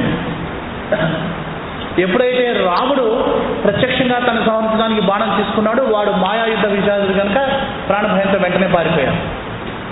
మూర్ఛపోయినటువంటి రాక్షసులందరినీ చూసి, దుఃఖితులైనటువంటి వాళ్ళని చూసి వెంటనే లక్ష్మణ్ణి ఆదేశించాడు. లక్ష్మణ వెంటనే వెళ్ళి క్షీరసముద్రానికి వెళ్ళి ఈ ద్రోణగిరిని తీసుకురా, ద్రోణగిరి మీద ఔషధాలు ఉన్నాయి, వాటిని తీసుకొచ్చి వీళ్ళందరినీ బతికిద్దామని అన్నాడు. రాముడి యొక్క ఆజ్ఞ మేరకు హనుమంతుడు క్షీరసముద్రంలో దాటి క్షీరసముద్రంలో ఉన్నటువంటి ద్రోణగిరిని తేవడానికి పయనమైనాడు వాయుసు. అక్కడికి వెళ్ళిన తర్వాత ఇలా మిగిలినటువంటి వానరులు కొంతమంది యుద్ధం చేస్తూనే ఉన్నారు. రామతేజ సమావిశ్య వానరాహ బలినో భవన్ రామశక్తి విహీనానామేవం శక్తి కుతో భవేత్. ఇట్లా వాళ్ళకేమో శక్తిహీనులు అయిపోతున్నారు రాక్షసులు, వీళ్ళకి బలం పెరుగుతూ ఉంది. ఇలా రాముడు సర్వేశ్వరుడు సచ్చిదానందమయుడు అయినప్పటికీ కూడా యుద్ధ తంత్రాలన్నింటినీ పాటిస్తూ జయాన్ని అపజయాన్ని ఎదుర్కొంటూ యుద్ధం కొనసాగిస్తూనే ఉన్నాడు. ఆంజనేయుడు ఔషధాన్ని తేవడానికి వెళ్ళాడు, సంజీవుని తేవడానికి వెళ్ళాడు. ఇలా ఎప్పుడైతే వీడు యుద్ధం నుంచి పారిపోయాడో ఇంద్రజిత్తుని రక్షణగా నిలిపి రావణాసురుడు స్వయంగా యుద్ధానికి వెళ్ళి శక్తి అనేటువంటి ఒక ఆయుధాన్ని ధరించి వెళ్ళగానే ఎదురుగా విభీషణుడు కనపడ్డాడు. విభీషణుడి మీద కోపం వచ్చింది రావణాసురుడికి. విభీషణుని చంపిపోయినాడు. ఈయనేం చేశాడు, లక్ష్మణుడు చూశాడు. కంటపడగానే అయ్యయ్యో మా అన్నగారు ఈయనకు వరం ఇచ్చాడు, ఈయన ప్రాణాలను ఎట్టి పరిస్థితిలో కాపాడాలని విభీషణుడు అని చెప్పి లక్ష్మణుడు విభీషణుని రక్షించడానికి రావణాసురుడికి అడ్డంగా పోయాడు. ఆ శక్తి ఆయుధం లక్ష్మణుని తాగటం వల్ల దాని ప్రభావం వల్ల మూర్ఛితుడైనాడు. లక్ష్మణుడు మూర్ఛ పొంది యుద్ధభూమిలో కింద పడ్డాడు. లక్ష్మణుడిని ఎత్తుకొని వెళ్ళాలని వీడు మాయ పన్నాగం చేశాడు రావణాసురుడు. హస్తై స్థోలయితం శక్తో నభువు వాది విస్మిత సర్వస్య జగత సారం విరాజం పరమేశ్వరం. ఎప్పుడైతే లక్ష్మణస్వామి మూర్ఛితుడై కింద పడ్డాడో రావణాసురుడు లక్ష్మణుడిని ఎత్తుకుపోవడానికి ప్రయత్నించి మహాపర్వత సమానమైనటువంటి బరువుతో కనిపించి ఎత్తలేకపోయినాడు లక్ష్మణుడి దేహాన్ని. విస్మితుడైనాడు అంటాడు. భూభారాన్ని మోసేటువంటి ఆర్కేష్ కదా, దుష్టుడైనటువంటి రావణాసురుడి చేత ఆయన ఎత్తబడతాడా అని అంటాడు. అని ఇది హనుమ చూశాడు. వజ్ర సమానమైనటువంటి పిడికిలతో రావణాసురుడిని ఒక పోటు పడిచాడు. కళ్ళు బయట తిరిగి కింద పడి ముచ్చెంత పని రావణాసురుడు యుద్ధాన్ని సారించి వెళ్ళిపోయినాడు. అనే ఆ యొక్క రావణాసురుడు ప్రయోగించినటువంటి శక్తి లక్ష్మణ్ని ఎప్పుడైతే తాకిందో ఆయన యొక్క స్వభావాన్ని స్వరూపాన్ని తెలిసినటువంటి శక్తి ఆయుధం మళ్ళీ రావణుడి రథం వైపుకే వెళ్ళిపోయింది, ఏమీ చేయదు. ఈ విధంగా రాముడు అన్నాడు, వాడు పారిపోతుంటే రాక్షసాధమ తిష్టాధ్వ తిష్టాద్యో గమిష్యసమే పురః కృత్వాపరాధమేవం మే సర్వత్ర సమదర్శిన ఏన బాణేన నిహత రాక్షసాస్తే జనాలయే తేనేవ త్వాం హనిష్యామి తిష్టాద్య మమ గోచరే. కోపం వచ్చింది రాముడికి. నిలువురా, నిలువు. నువ్వు నాకు చేసినటువంటి అపకారం సామాన్యమైనటువంటి అపకారమా? మే సర్వత్ర సమదర్శిన, సమదర్శినే, ఎవరికి అపకారం చేయనటువంటి నేను, నిరామైనటువంటి నాకు నువ్వు చేసినటువంటి అపరాధం మా సామాన్యమైనదా? ఏ బాణం చేతనైతే నీ జనులైనటువంటి రాక్షసుని జనస్థానంలో సంహరించానో ఆ బాణం చేతనే నిన్ను సంహరిస్తాను, సిద్ధంగా ఉండు. మమ గోచరే హనిష్యామి అన్నాడు. అని వీడు భయపడుతూనే వెను తిరిగి ఆగి రాముడి మీద బాణ ప్రయోగం చేశాడు. మారుతి భుజాల మీద ఉన్నాడు రామస్వామి. ఆ హనుమంతుడిని బాణాలతో ప్రఘాతం చేశాడనమాట. అలాగే ఇక రాముడు కాల రుతుడై బాణ ప్రయోగం చేస్తే రావణాసురుడు తప్పించుకున్నాడు. కానీ వాడి యొక్క పతాకము, ధ్వజము, సారథి, వాడి రథము అన్నీ కూడా తుక్కినలైపోయాడు. అట్లాగే రావణాసురుడు చలించాడు, చేతిలోంచి విల్లు జారి పడిపోయి. అప్పుడు కరుణావరుణాలయుడైన రాముడు చూచి ఆయన అన్నాడు, అనుజానామి గచ్చత్వం ఇదానీం బాణపీడిత. అరే నీకు అనుమతిచ్చాను, పో. నీ చేతి నుంచి బాణం జారి పడిపోయింది కదా, అలసిపోయావు, వాటికి వెళ్ళి రేపటికి రాపో. అంటే ఇలా అయినా చివరి అవకాశం ఇస్తే రావణాసురుడు మనసు మార్చుకొని వాడిలో ఏదైనా సద్బుద్ధి ప్రవేశించి రాత్రికి మళ్ళీ తనను శరణు వేడి ప్రాణాలు దక్కించుకుంటాడేమో. లేదు, యుద్ధ ధర్మం ప్రకారం చూసినా వాడు నిరాయుధుడై ఉన్నాడు కనుక, అలసిపోయాడు కనుక ఎక్కడికి పోతాడు, రేపు చూద్దాంలే వాడి సంగతి అని కరుణావరుణాలయుడైనటువంటి రాముడు అతనికి ప్రవిశ్య లంక మాశ్వాస్య స్వస్పస్య బలం మమ, నువ్వు వెళ్ళి హాయిగా లంకలో విశ్రాంతి తీసుకో, రేపొచ్చి నా బలాన్ని చూద్దు కానీ వెళ్ళు అని అన్నాడు. అని ఇంతలోకి లక్ష్మణుడు మూర్చిల్లాడు కదా హనుమ. లక్ష్మణుడు మళ్ళీ మూర్చిల్లాడయ్యా. ఇందాకనే క్షీరసాగరానికి వెళ్ళి రాముడి ఆజ్ఞ మేరకు అక్కడి నుంచి ద్రోణగిరి నుంచి తీసుకొచ్చినటువంటి ఆ యొక్క హనుమ ఆ ద్రోణగిరి మీద ఉన్నటువంటి ఔషధంతో సుషేణుడి వైద్యం చేయగా మూర్ఛితులైనటువంటి వానరులంతా కూడా తేరుకున్నారు. ఇప్పుడు లక్ష్మణ స్వామిని మూర్ఛించి తేరుకుంటున్నాడు అనమాట. అని హనుమంతుడు ఆవులేరుగా మహోదయుని వాయువేగంతో దాటాడు. ఇప్పుడు రెండోసారి ద్రోణగిరిని తేవడానికి వెళ్ళేటప్పుడు, సంజీవని తేవడానికి వెళ్ళేటప్పుడు కాలనేమి దగ్గరికి వెళ్తాడు రావణాసురుడు. లక్ష్మణుడు మూర్ఛిల్లాడయ్యా. కాలనేమి దగ్గరికి వెళ్ళి, రాముడు నన్ను ఇట్లా పరాభవించాడు, నేను ఓడిపోయినాను, ఇంటికి వచ్చాను. హనుమంతుడు సంజీవని పర్వతం తేవడానికి వెళ్తున్నాడు. హనుమంతుడు తన ప్రయత్నంలో కనుక కృతకృత్యుడైనట్లయితే మనకు చాలా కష్టం. హనుమంతుడి యొక్క ప్రయత్నానికి నీవు విఘాతం కలిగించు అని అన్నాడు కాలనేమి. ఈ కాలనేమి కూడా చేశాడు, హితబోధ చేశాడు. రావణ, ఎందుకు వచ్చినటువంటిదయ్యా ఇదంతా? విసృజ్య సర్వథా సంగం ఇతరాన్ని విషయాన్ని బహిర్విషయాలన్నింటినీ కూడా వదిలివేయోయా రావణ, నా మాటగా విను. నువ్వు బహిప్రవృత్తాక్షగణం శని ఇంద్రచక్ ప్రవాహయ, ప్రవాహ రూపంగా ఈ ప్రాపంచిక విషయాలన్నీ నిరంతరం ప్రవహిస్తూనే ఉంటాయి, ఒకదాని వెంట ఒకటి. అవి ఇవన్నీ వృత్తులు అంటారు. యోగశాస్త్రం ఏం చెప్తుందంటే వృత్తులు అంటారు. వృత్తులు అంటే మనం కోనేట్లో రాయి వేసినప్పుడు ఒక వృత్తంలాగా, ఒక సన్నని అలలాగా వస్తుందన్నమాట. ఆ అల వ్యాపించి ఇంకో అల ఇక అలలు వస్తూనే ఉంటాయి. ఇలా కదులుతూ ఉన్నంత కాలం అలలు వస్తూనే ఉంటాయి కోనేట్లు. ఏ అలలు లేకుండా, ఏ కదలిక లేకుండా నిశ్చలంగా ఉన్నటువంటి సరస్సులో మనం దాని యొక్క అడుగును చూడగలుగుతాం, భూమిని చూడగలుగుతాం. మన మనస్సు కూడా ప్రపంచంలో ఉన్నటువంటి ఇంద్రియాలు అందించేటువంటి ప్రపంచంలోని బాహ్య విషయాలు ఇలా సరస్సులోని అలల్లాగా మన మనస్సులో కదులుతూనే ఉంటాయి. అవన్నీ ఏ కదలికలు లేకుండా మనస్సును నిశ్చలంగా ఉంచుకోగలిగితే అంగుష్ట మాత్ర ప్రమాణుడై మన హృత్పద్మ కన్నికలో నివసిస్తున్నటువంటి పరమాత్మను మనం దర్శించగలుగుతాము అని వేదం చెప్తుంది, పెద్దలు చెప్పినటువంటి. అదే చెప్తున్నాడు కాలనేమి హృత్పద్మ కర్ణికే స్వర్ణపీఠే మణిగణాన్వితే మృదుశ్లక్ష్ణతరే తత్ర జానక్యాహ్లాసం స్థితం. ఎందుకైనా మంచిది నేను చెప్తున్నాను విను. నీ హృదయం అనేటువంటి తామర పువ్వు యొక్క దుడ్డు మీద మంచి బంగారు స్వర్ణ పీఠంలో మణిగణాలు కూర్చున్నటువంటి బంగారు పీఠం మీద మృదుమంజులమైనటువంటి పాదయుగళితో జానకితో కలిసి ఉన్నటువంటి రాముడి యొక్క పాదపద్మాల్ని ఉపాసించును. వీరాసనుడై విశాలాక్షుడై విద్యుత్ పుంజ నిభాంబరం దగదగా మెరిసేటువంటి పీతాంబరాన్ని ధరించి కిరీటహార కేయూర కౌస్తువాదివిరన్వితం అద్భుతమైన నూపురై కటకై భ్రాంతం తథైవ వనమాలయ. వనమాల ధరించి లక్ష్మణుడి చేత కలిసి ఉండి ధనుర్బంధకరైన పరిసేవితం. ఆయన వెనకాల 2 చేతుల్లో 2 ధనువులు ధరించినటువంటి లక్ష్మణుడు, అంటే అన్నగారి ధనుసు ఒకటి, తన యొక్క ధనుసు ఒకటి, ఈ రెండింటినీ సేవకుడైనటువంటి లక్ష్మణుడు 2 చేతుల్లో ధరించి ఉంటాడనమాట. ఇలా 2 చేతుల్లో ధనుస్సు పట్టుకొని రాముడు వెనకాల వేసి సీతతో కలిసి ఉండి నీ మనస్సు అనేటువంటి తామర పువ్వు యొక్క దుడ్డు మీద కొలువై ఉన్నటువంటి ఆ శ్రీరామచంద్రమూర్తి యొక్క పాదపద్మాన్ని మనసులో ధ్యానించవయ్యా అని ఏం ధ్యాస సదాత్మానం రామం సర్వహృది స్థితం. ఇలా సకల జీవుల హృదయాల్లో ఉండేటువంటి వాడయ్యా శ్రీరామచంద్రమూర్తి. భక్త్యా పరమయా యుక్తో ముచ్యతే నాత్ర సంశయ. ఇందులో ఏ సందేహము లేదు. దశకంఠ భజస్వ రామం పరిపూర్ణమేకం విహాయ వైరం నిజభక్తియుక్త. వైరాన్ని విడిచిపెట్టు, నిజభక్తి యుక్తుడవై రాముణ్ణి భజించు. ఆయన పరిపూర్ణుడు, ఏకుడు. హృదా సదా భావిత భావరూపం అనామరూపం పురుషం పురాణం అనామం రూపం. ఆయనకు రూపము లేదు, నామము లేదు. భావిత భావరూపం. నీవు ఏ భావం చేత భావిస్తే, భావగ్రాహి జనార్దన అని పెద్దలు చెప్పే మాట ఉంది. నీవు ఏ భావంతో ఆయన నువ్వు కనుక భజిస్తే ఆయన ఆ భావం చేత ఆ రూపంతో నిన్ను అనుగ్రహిస్తాడు. కనుక ఆయన్ని భజస్వ రామం అన్నాడు. ఈ మాటలన్నీ ఏమి నచ్చలా. ఇదంతా కాదులే కానీ ఇప్పుడు నువ్వు అర్జునుడి యొక్క పనికి వికాసాన్ని కలిగించాలి, ఆ పని చేస్తావా చేయవా అన్నాడు. సరేనయ్యా నీ భృత్యుడిని నువ్వు చెప్పినట్టు చేస్తాను అని అన్నాడు. ఈ కాలనేమి అనేటువంటి వాడు వెళ్ళి లక్ష్మణుడు వెళ్ళేటువంటి దారిలో ఒక మాయా ముని వేషంలో ఒక ఆశ్రమాన్ని నిర్మించుకొని కూర్చొని అర్చనలు అవి చేస్తూ ఉన్నాడు. హనుమంతుడు నిజమే వీడు శివభక్తుడు అనుకొని దగ్గరికి వెళ్ళి వెళ్తాడు.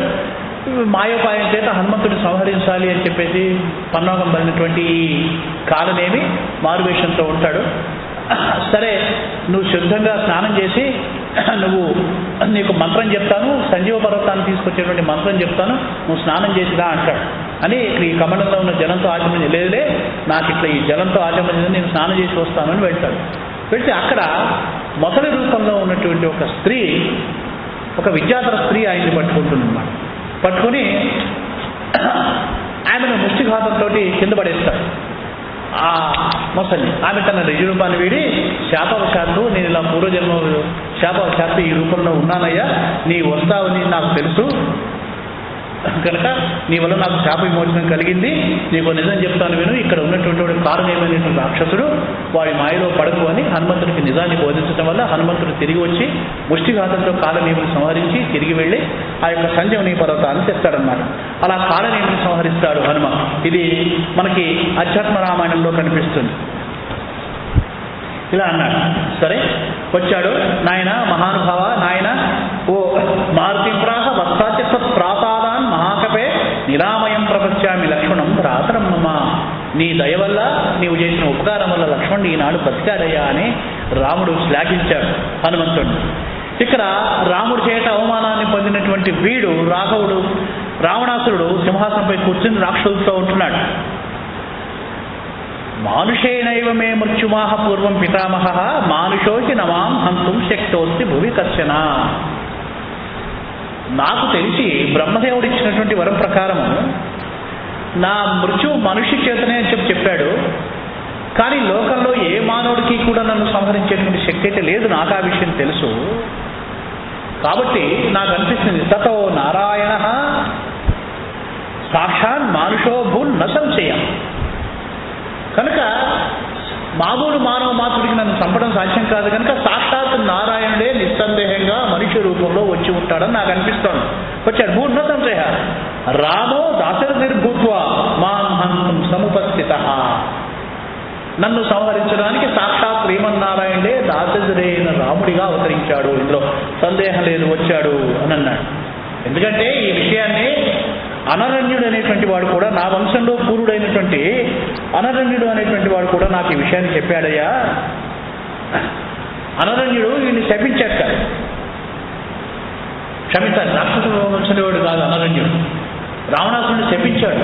నా వంశంలో రఘువంశీయుడు అనరణ్యుడు, క్షమించాలి, నా వంశంలో జన్మించినటువంటి మహానుభావుడు సనాతనుడు రాముడు, అతని చేతులు జన్మిస్తాడు, అతని చేతిలో నువ్వు సంహరించబడతావు నాకు శపించాడు. నాకు అది గుర్తొస్తుంది. కనుక సయేవ రామ సంజాతో మదర్థే మాం హనిష్యతి, నా కోసమే జన్మించాడు రాముడు కనుక అవశ్యం నన్ను సంహరిస్తాడు, నాకు ఈ విషయం అర్థమైపోయింది అని చెప్పాడు. దృఢమైపోయింది, రావణాసుడికి నిశ్చయం అయిపోయింది. చూడండి, ఇదే మాయ. ఆ నిజం తెలిసింది కదా, దాన్ని ఆచరణలో పెట్టవచ్చు కదా, పెట్టనీయదు. మహామాయ ప్రభావం అదన్నమాట. వెంటనే అన్నాడు, కుంభకర్ణస్తు మూఢాత్మ సదా నిద్రావశ్యకత. కుంభకర్ణుడేడి ఎప్పుడూ నిద్రలో ఉంటాడు, మందుడు, మనకి లేపండి అన్నాడు అని లేపారు, తీసుకొచ్చాడు. కుంభకర్ణ వినవయ్యా, గొప్ప సంకటం నెత్తినబడింది, అనేక మంది శూరులు వీరులైనటువంటి రాక్షసులు నా పుత్రులు అందరూ కూడా వానర సైన్యం చేత నిహతులైనటువంటి వారు, నాకు మృత్యుకాలం దాపరించినట్లుంది, ఏం చేయాలో చెప్పు, ఇప్పుడు నీ యొక్క సహాయం అవసరమైంది అని అన్నాడు. అని అప్పుడు వికటాటహాస్య చేసి కుంభకర్ణుడు ఈ మాటలు అంటున్నాడు అని, పూర్వమే మయా ప్రోక్తో రామో నారాయణ పర. అన్నయ్య, నీకు ఇప్పటికి తలకెక్కిందా? పూర్వమే నేను చెప్పాను కదా, పూర్వమే మయా ప్రోక్తో రామో నారాయణ పర సీతాచ యోగమాయేటి బోధితోపి న బుధ్యతే. నేను చెప్పాను కదా, నా మాట నువ్వు లక్ష్య పెట్టలేదు, ఇప్పుడు వగచి ఏం లాభం అని. ఇంకొక విషయం చెప్తాను విను. ఒకరోజు సాక్షాత్తు నారదముని నాకు చెప్పాడన్నయ్య ఈ విషయాన్ని. నారదమునింద్రుడు కనపడితే ఆయనకు నమస్కరించి, మహానుభావ మీరు ఎక్కడి నుంచి వస్తున్నారు నేను అడిగాను నారదుడిని. కుంభకర్ణుడు చెప్పినటువంటి మాటలు అన్నమాట ఇవన్నీ. అంటే మొత్తం బ్రహ్మలోకంలో శ్రీమన్నారాయణుడి యొక్క సంకల్పం మేరకు దేవతల సంరక్షణార్థం జరిగినటువంటి ఒక మహా ప్రణాళిక అన్నమాట ఇదంతా. నేను బ్రహ్మలోకం నుంచి వస్తున్నానయ్యా, ఎవరికి వాళ్ళందరూ కూడా బ్రహ్మదేవుడితో సహా దేవతలందరూ కూడా శ్రీమన్నారాయణ ప్రార్థించారు. లోకకంఠకుడు అయినటువంటి రావణాసురుడు మమ్మల్ని అందరినీ కూడా వేధిస్తున్నాడు కనుక బ్రహ్మదేవుడే కేవలం మానవుడి చేత మాత్రమే అతనికి మృత్యు అని వరాన్ని ఇచ్చాడు కనుక అతని బాధను మాకు తొలగించవలసింది అని చెప్పి అనగా, సత్యవ్రతుడు సత్య సంకల్పుడైనటువంటి మహావిష్ణువు అలాగే ఆయన వరమిచ్చాడు కనుక ఆ సనాతనుడైనటువంటి విష్ణువు రావణుని సంహరించడానికి మనుష్య రూపంలో అవతరించాడయ్యా అని సాక్షాత్తు నారద మహర్షి నాకు చెప్పాడు. అతనితో వైరాన్ని మానుకో అని కొన్ని గొప్ప విషయాలు చెప్తున్నాండి. భక్తిరి జనిత్రీ జ్ఞానస్య, భక్తి ఉన్నది చూసావా, భక్తి జ్ఞానానికి తల్లి.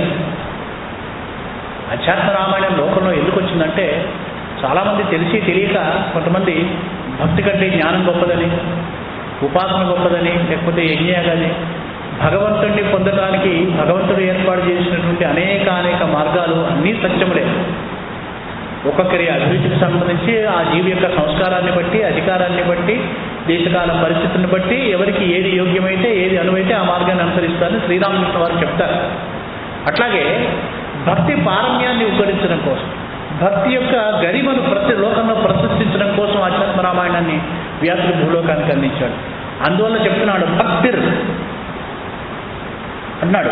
భక్తి జ్ఞానానికి తల్లి, భక్తిని జనిత్రి. భక్తి మోక్షాన్ని ఇచ్చేటువంటి సాధనం. భక్తిహీనంగా ఏది చేసినా అది ఫలితాన్ని ఇవ్వదు కనుక భక్తిని పొందు, భక్తిని సాధన చేయి. కనుక అనేకమైనటువంటి లీలలు ప్రదర్శించాడు భగవానుడు. వాటన్నిటిలోకి ఉత్కృష్టమైనది, అన్నింటిలో 1000 లీలలకు సమానమైనది, మంగళప్రదమైనది రామావతారం. రామావతారం, కృష్ణావతారం ఈ రెండు పూర్ణావతారాలు చెప్తాడు.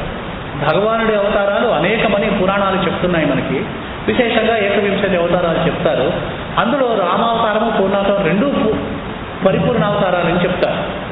అందులో రామావతారం విస్తృతి ఏంటంటే పూర్తి మానుష భావంతో రాముడు ప్రవర్తించినట్టు అనమాట. కనుక రాముడి పట్ల నువ్వు కనుక భక్తి చేసినట్లయితే సుఖరంగా సంసార పదాన్ని సరిస్తావు అని అన్నాడు. అని వాడికి ఏమీ చేకెక్కలేదు అని కోపగించుకొని అన్నాడు.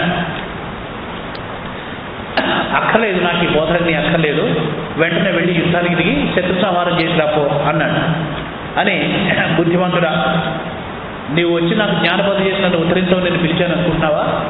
నీ వీరాన్ని ప్రదర్శించి నాకు సహాయపడు అని అన్నాడు. సరే, వెంటనే రోషం తెచ్చుకున్నాడు వాడు కూడా. సర్లే, నువ్వు చెప్పినట్లే నేను చేస్తాను అని భయంకరాకారుడే రోషంతో గర్జిస్తూ పెడబొమ్మలు పెడుతూ యుద్ధభూమికి వెళ్ళాడు. రాముడే వాడిని ఎదుర్కొన్నాడు. ముందుగా పదునైనటువంటి బాణం చేత వాడి యొక్క ఒక చేతిని మరొక చేతులన్నింటినీ కొండించి వేశాడు. తర్వాత కాళ్ళను నరికివేశాడు. పర్వతాకారంతో ఉన్నటువంటి వాడి యొక్క దేహాన్ని ఆ మొండె నుంచి తలను వేరు చేశాడు. ఎప్పుడైతే కుంభకర్ణుడు హతుడైనాడో తతో దేవా హతరుషియో గంధర్వా పన్నగా హకాహ, సిద్ధులు, యక్షులు, పన్నగులు, దేవతలు, గుహ్యకులు, అప్సరసులు అందరూ కూడా రాముడిని స్తుతిస్తూ ఆకాశంలో ఆనందంతో నాట్యం చేశారు. ఆహా, మహాబలవంతుడైనటువంటి రాక్షసుడు పీడ ఈరోజు భూలోకానికి వదిలింది అని ఆనందంతో వాళ్ళందరూ కూడా దేవత అన్నారు. అప్పుడు నారదుడు వచ్చాడు. సాక్షాత్తు ఆనందం పట్టలేక దేవదేవ జగన్నాథ పరమాత్మం సనాతన నారాయణ అఖిలాధార విశ్వసాక్షి నమోస్తుతే నమోస్తుతే. నాయన, ఆహా, సుఖదుఖాలు కలిగినటువంటి మానవుల్లాగా ఎంత చక్కగా అభినయిస్తూ నువ్వు ఈ భూమిని సంచరిస్తున్నావు తండ్రి. విశ్వాధార దేవదేవ జగన్నాథ పరమాత్మ సనాతన ఆనందం నారాయణ అఖిలాధార అంటూ అంతర్యామి రూపుగా ఉంటావయ్యా. నీవు కళ్ళు తెరిస్తే సృష్టి, కన్ను మూసే ప్రళయం కదా. ఉన్మీలియం సృజస్య నేత్రే రామ జగత్రయాన్ని కూడా నీవు కంటి మెరుపుతోటి, కంటి చెరుపుతోటి నువ్వు సృష్టిస్తావు కదా. సర్వము నీ వలనే ప్రకాశాన్ని పొంది యస్మిన్ సర్వమిదం భావి యత చేత చరాచరం. నీ వల్లనే చరాచరమైన జగత్తంతా కూడా ప్రవర్తిల్లుతున్నది, వెలుగొందుతూ ఉంది. యస్మాన్న కించి లోకస్మిన్ తస్మైతే బ్రహ్మణే నమః. మహానుభావ, దృశ్యమైనటువంటి జగత్తు నీవే, ప్రకృతి నీవే, పురుషుడవు నీవే, కాలము నీవే, వ్యక్తావ్యక్త స్వరూపము నీవేనయ్యా. నీవు కానిది ఏమున్నది కనుక ఎం జ్ఞానంతి మునుశ్రేష్ట తస్మై రామాయతే నమః. ఈ విషయాన్ని జ్ఞానులు, మునులు, నివృత్త మాతృతత్వులైనటువంటి వాళ్ళు ఈ విషయాన్ని గానం చేస్తున్నారా? ఏమని? ప్రకృతి నీవే, పురుషుడవు నీవే, కాలము నీవే, వ్యక్తావ్యక్త స్వరూపము నీవే నాయన పరమాత్మ దేవదేవ జగన్నాథ అంటూ ఆనందంతో పులకిత గాత్రుడై నారాయణుని స్తుతించాడు. కానీ అలా అయింది. రావణాసురుడి దగ్గరికి వద్దాం. ఇంకా వాళ్ళందరూ తర్వాత నారదుడే కాదు, దేవతలు కూడా అన్నారు, స్వామి, కుంభకర్ణుని వధించడం వల్ల ఒక పెద్ద భారాన్ని నీవు తగ్గించావయ్యా. రేపటి యుద్ధంలో సౌమిత్రి ఇంద్రజిత్తును సంహరించడం మేము చూడబోతున్నాం. ఆనందం కలిగింది. వాళ్ళు త్రికాలవేత్తలు కదా, వాళ్ళు చెప్తున్నారు, నాయన, మర్నాటి యుద్ధంలో సౌమిత్రి ఇంద్రజిత్తును సంహరించడాన్ని మేము చూడబోతున్నాం. ఆకాశం నుండి సిద్ధులందరితో కలిసి నేను ఈ దృశ్యాన్ని చూస్తాను. ప్రభువు నన్ను అనుగ్రహించు, నేను ఇక స్వర్గానికి వెళ్తాను అన్నాడు ఇంద్రుడు. అంటే జరగబోయేది కూడా చెప్తున్నారనమాట అని అన్నాడు. వెళ్ళాడు. కుంభకర్ణుడి వరకు దుఃఖిస్తూ కూర్చున్నాడు రావణాసురుడు. మేఘనాథుడు వచ్చి, మహామతి, మహాబలుణ్ణి, నీ కుమారుణ్ణి నేను జీవించి ఉండగా నీకు శోకం ఎందుకు? నేను వెళ్తాను. వాడు మహావీరుడు, సమస్త బలాన్ని సమీకరిస్తాను, వెళతాను, రాముడి మీదకి యుద్ధానికి వెళ్తాను అని అన్నాడు. అని వాడు యుద్ధరంగానికి వచ్చాడు, ఆయుధాలు ధరించి, రథాన్ని అధిరోహించి. రాముడు అన్నాడు, నేనే వీడిని ఎదుర్కొంటాను అని అన్నాడు. అంటే అప్పుడు విభీషణుడు అన్నాడు, ఆగ్నేయాస్త్రంతో నేను వీళ్ళు సంహరిస్తాను. రాముడు ముందుకొస్తే విభీషణుడు అన్నాడు, స్వామి, నీకు తెలియంది కాదు కానీ 12 సంవత్సరాలు నిద్రాహారాలు లేకుండా గడిపినటువంటి వ్యక్తి ఎవరైతే ఉన్నారో అతని చేతిలోనే ఇతడు మరణిస్తాడు అని బ్రహ్మగారి యొక్క వాక్కయ్య. కనుక లక్ష్మణ స్వామి ఇతన్ని సంహరిస్తాడు, మీరు అనుజ్ఞ ఇవ్వవలసింది అన్నాడు. సాక్షాత్తు శేషావతారుడైనటువంటి లక్ష్మణ స్వామి అయోధ్యలో ఉండకుండా రాముడి వెంట అరణ్యాలకు ఎందుకు వచ్చాడంటే ఇగో ఇందుకు వచ్చాడు. ఆ రహస్యాలన్నీ ఇక్కడ మనకు వ్యాసుడి ముఖంగా మనకు చూస్తాయన్నమాట. 12 సంవత్సరాలు నిద్రాహారాలు లేకుండా అన్నగారిని సేవించాడు. అది మహాయోగ దీక్ష. సాక్షాత్తు ఆదిశేషుడు భూమిని తన భుజస్కంధాల మీద మోసినటువంటి వాడు కనుక సాక్షాత్తు శ్రీమన్నారాయణ స్వరూపుడే అనంతుడు ఆదిశేషుడు. కనుకనే ఆయనకు అది సాధ్యమైంది. అందుకని ఆయన మహాభక్తుడిగా పరిగణిస్తారు. 12 సంవత్సరాలు నిద్రాహారాలు వెళ్ళినటువంటి శేషావతారమైనటువంటి లక్ష్మణుడు నీకు వచ్చాడు కదా, ఆయన చేతిలోనే వీడి యొక్క మృతి రాసి ఉన్నది నాయన, మహానుభావ అనుజ్ఞవు అని అన్నాడు. అని త్వమేవ సాక్షాత్ జగతా మదీశో నారాయణో లక్ష్మణ ఏవ శేష. చూడండి, మనం అసలు రాముడి పట్ల కష్టం ఎవరు పడలేదండి. ఎందుకంటే ఎవరైనా సరే తమ సహజ ప్రవృత్తిని వీడి అన్య ప్రకృతిలో ఉండడం సాధ్యం కాదు, చాలా కష్టం. మనకు వాల్మీకి రామాయణంలో కూడా ఇంతకాలం ఇది కనిపిస్తుంది. రామాయణం అంతా ఆయన మానుష భావంతోనే ఉంటాడు, ఆయనకు దైవ భావన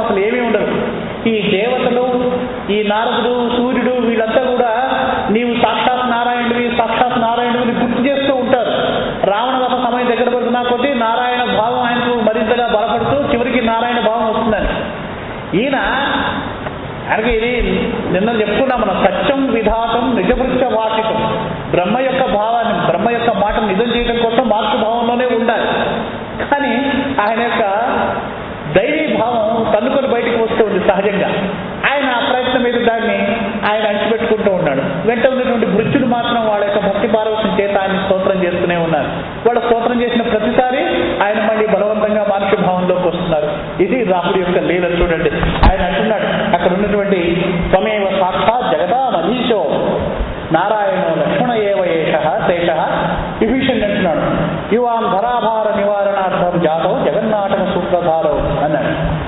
సరే, మేఘనాథుడు వచ్చాడు, లక్ష్మణుని ఎదుర్కొన్నాడు, మాయా యుద్ధం చేశాడు. లక్ష్మణుడు చివరికి ఐంద్రాస్త్రంతో ఒక మాట అన్నాడు.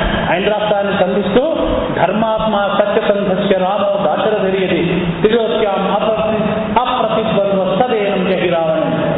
త్రిలోకాల్లో, 3 లోకాల్లో తిరుగులేనటువంటి వాడైనట్లయితే, రాముడు ధర్మాత్ముడు సత్యసంధుడు అయినట్లయితే, దాశరథి అయినటువంటి రాముడి పేరు మీద వదిలినటువంటి ఈ బాణం వాడిని హతం చేయుగాక అని బాణం ప్రయోగం చేశాడు. ఆ బాణం ప్రయోగంతో వాడు నిహతుడైనాడు. లోకాలన్నీ కూడా ఆనందం పొందాయి. ఆకాశం నుంచి దేవతలు బాణాలు పారుగాయి, అప్సరసలు నాట్యం చేశారు. ఆహా నాయన, అప్పుడు అన్నాడు రాముడు, మొత్తానికి 3 రాత్రులు 3 పగళ్ళు ఘోరమైనటువంటి కఠోరమైనటువంటి యుద్ధం చేసి నీ యొక్క బలపరాక్రమాలను ప్రదర్శించి నువ్వు వీడిని చేశావయ్యా అని. ఇప్పుడు యుద్ధం నాకు సుఖరమైపోయింది, యుద్ధం దాదాపు సమాప్తమైనట్లే. ఎందుకంటే కుంభకర్ణుడు మరణించాడు, ఇంద్రజిత్తు మరణించాడు. పుత్రశోకాన్మయా యోచుంతం హనిష్యామి రావణ నిస్తపత్న కృతోస్మి అద్య నిర్యాస్యతి రావణ. రావణాసురుడు కేవలం నామమాత్రంగా మిగిలాడు. ఎందుకని? పుత్రశోకాన్మయో యోచం తమ హనిష్యామి రావణ. ఇక పుత్రశోకంతో హృదయం అంతా చుట్టుబడినటువంటి రావణాసురుడిని సంహరించడం నాకు పెద్ద కష్టం కాదు, ఇంకా వాడు నా చేతిలో తేలిగ్గా మరణిస్తాడే పంపన్నాడు రాముడు. రామకృష్ణ కథామృతంలో కూడా రామకృష్ణ వారు భక్తులకు చెప్తూ ఒక సందర్భంలో చెప్తారు, రావణాసురుడు ఎలా మరణిస్తే దుఃఖం ఎంత చెడ్డదో చెప్తూ, పుత్రశోకం చేత రావణాసురుడు ఎక్కువగా మరణించాడయ్యా, చాలా బలహీనపడ్డాడు అని రామాయణం చెప్తుంది అని రామకృష్ణ వారు ఒక ప్రస్తావన చేస్తారు. అది ఆధ్యాత్మ రామాయణం గురించి అన్నమాట. మనకు ఇక్కడ తెలుస్తుంది అన్నమాట. మేఘనాథం హతం కృత్వా లక్ష్మణేన మహాబలం రావణ పతితో మూర్ఛిత పునరుద్ధృత. ఎప్పుడైతే ఇంద్రజిత్తు మరణించాడని మాట విన్నాడో రావణాసురుడు భూమి మీద పడిపోయాడు, మూర్ఛపడ్డాడు, కొంతసేపటికి తేరుకున్నాడు. ఎందుకంటే పుత్రేషణ చాలా బలమైనది, పుత్ర ప్రేమ భార్య ప్రేమ చాలా బలమైనది. పుత్ర వియోగము చాలా చాలా తీవ్రంగా దహించి వేస్తుంది అనమాట మనిషిని, రాక్షసుడిని. అంతటి బలవంతుడైనటువంటి రాక్షసుడు కూడా మూర్ఛపోయినాడు. వాడు క్రోధం కట్టలు తెచ్చుకొని మూర్ఛలేసిన తర్వాత కత్తి దూసి సీతమ్మవారిని చంపడానికి బయలుదేరాడు. అప్పుడు సుపార్చుడైనటువంటి వాడు అడ్డం వచ్చి, ప్రభు సీతమ్మను చంపడం ఎందుకు, ఇంకా యుద్ధం మిగిలే ఉంది, మనం యుద్ధం చేద్దాం పదా అని చెప్పి యుద్ధాన్ని తీసుకెళ్ళాడు. రావణాసుడు సరే అన్నాడు అని ఇక మళ్ళీ యుద్ధానికి వెళ్ళాలి. ఏం చేయాలో అర్థం కాలేదు రావణాసుడు. గురువు అయినటువంటి శుక్రాచార్యుడి దగ్గరికి వెళ్ళాడు. గురుదేవ నమస్కారం, సెలవు ఇవ్వండి, ఇది పరిస్థితి. కుంభకర్ణుడు హతుడైనాడు, ఇంద్రజిత్తు హతుడైనాడు, అనేక మంది రాక్షస వీరులు నిహతులైనారు, ఏం చేయాలో పాల్గొవాలి అంటే అప్పుడు శుక్రాచార్యుడు అన్నాడు, రావణ ప్రయత్నపూర్వకంగా నువ్వు ఒక హవనం చేయాలి.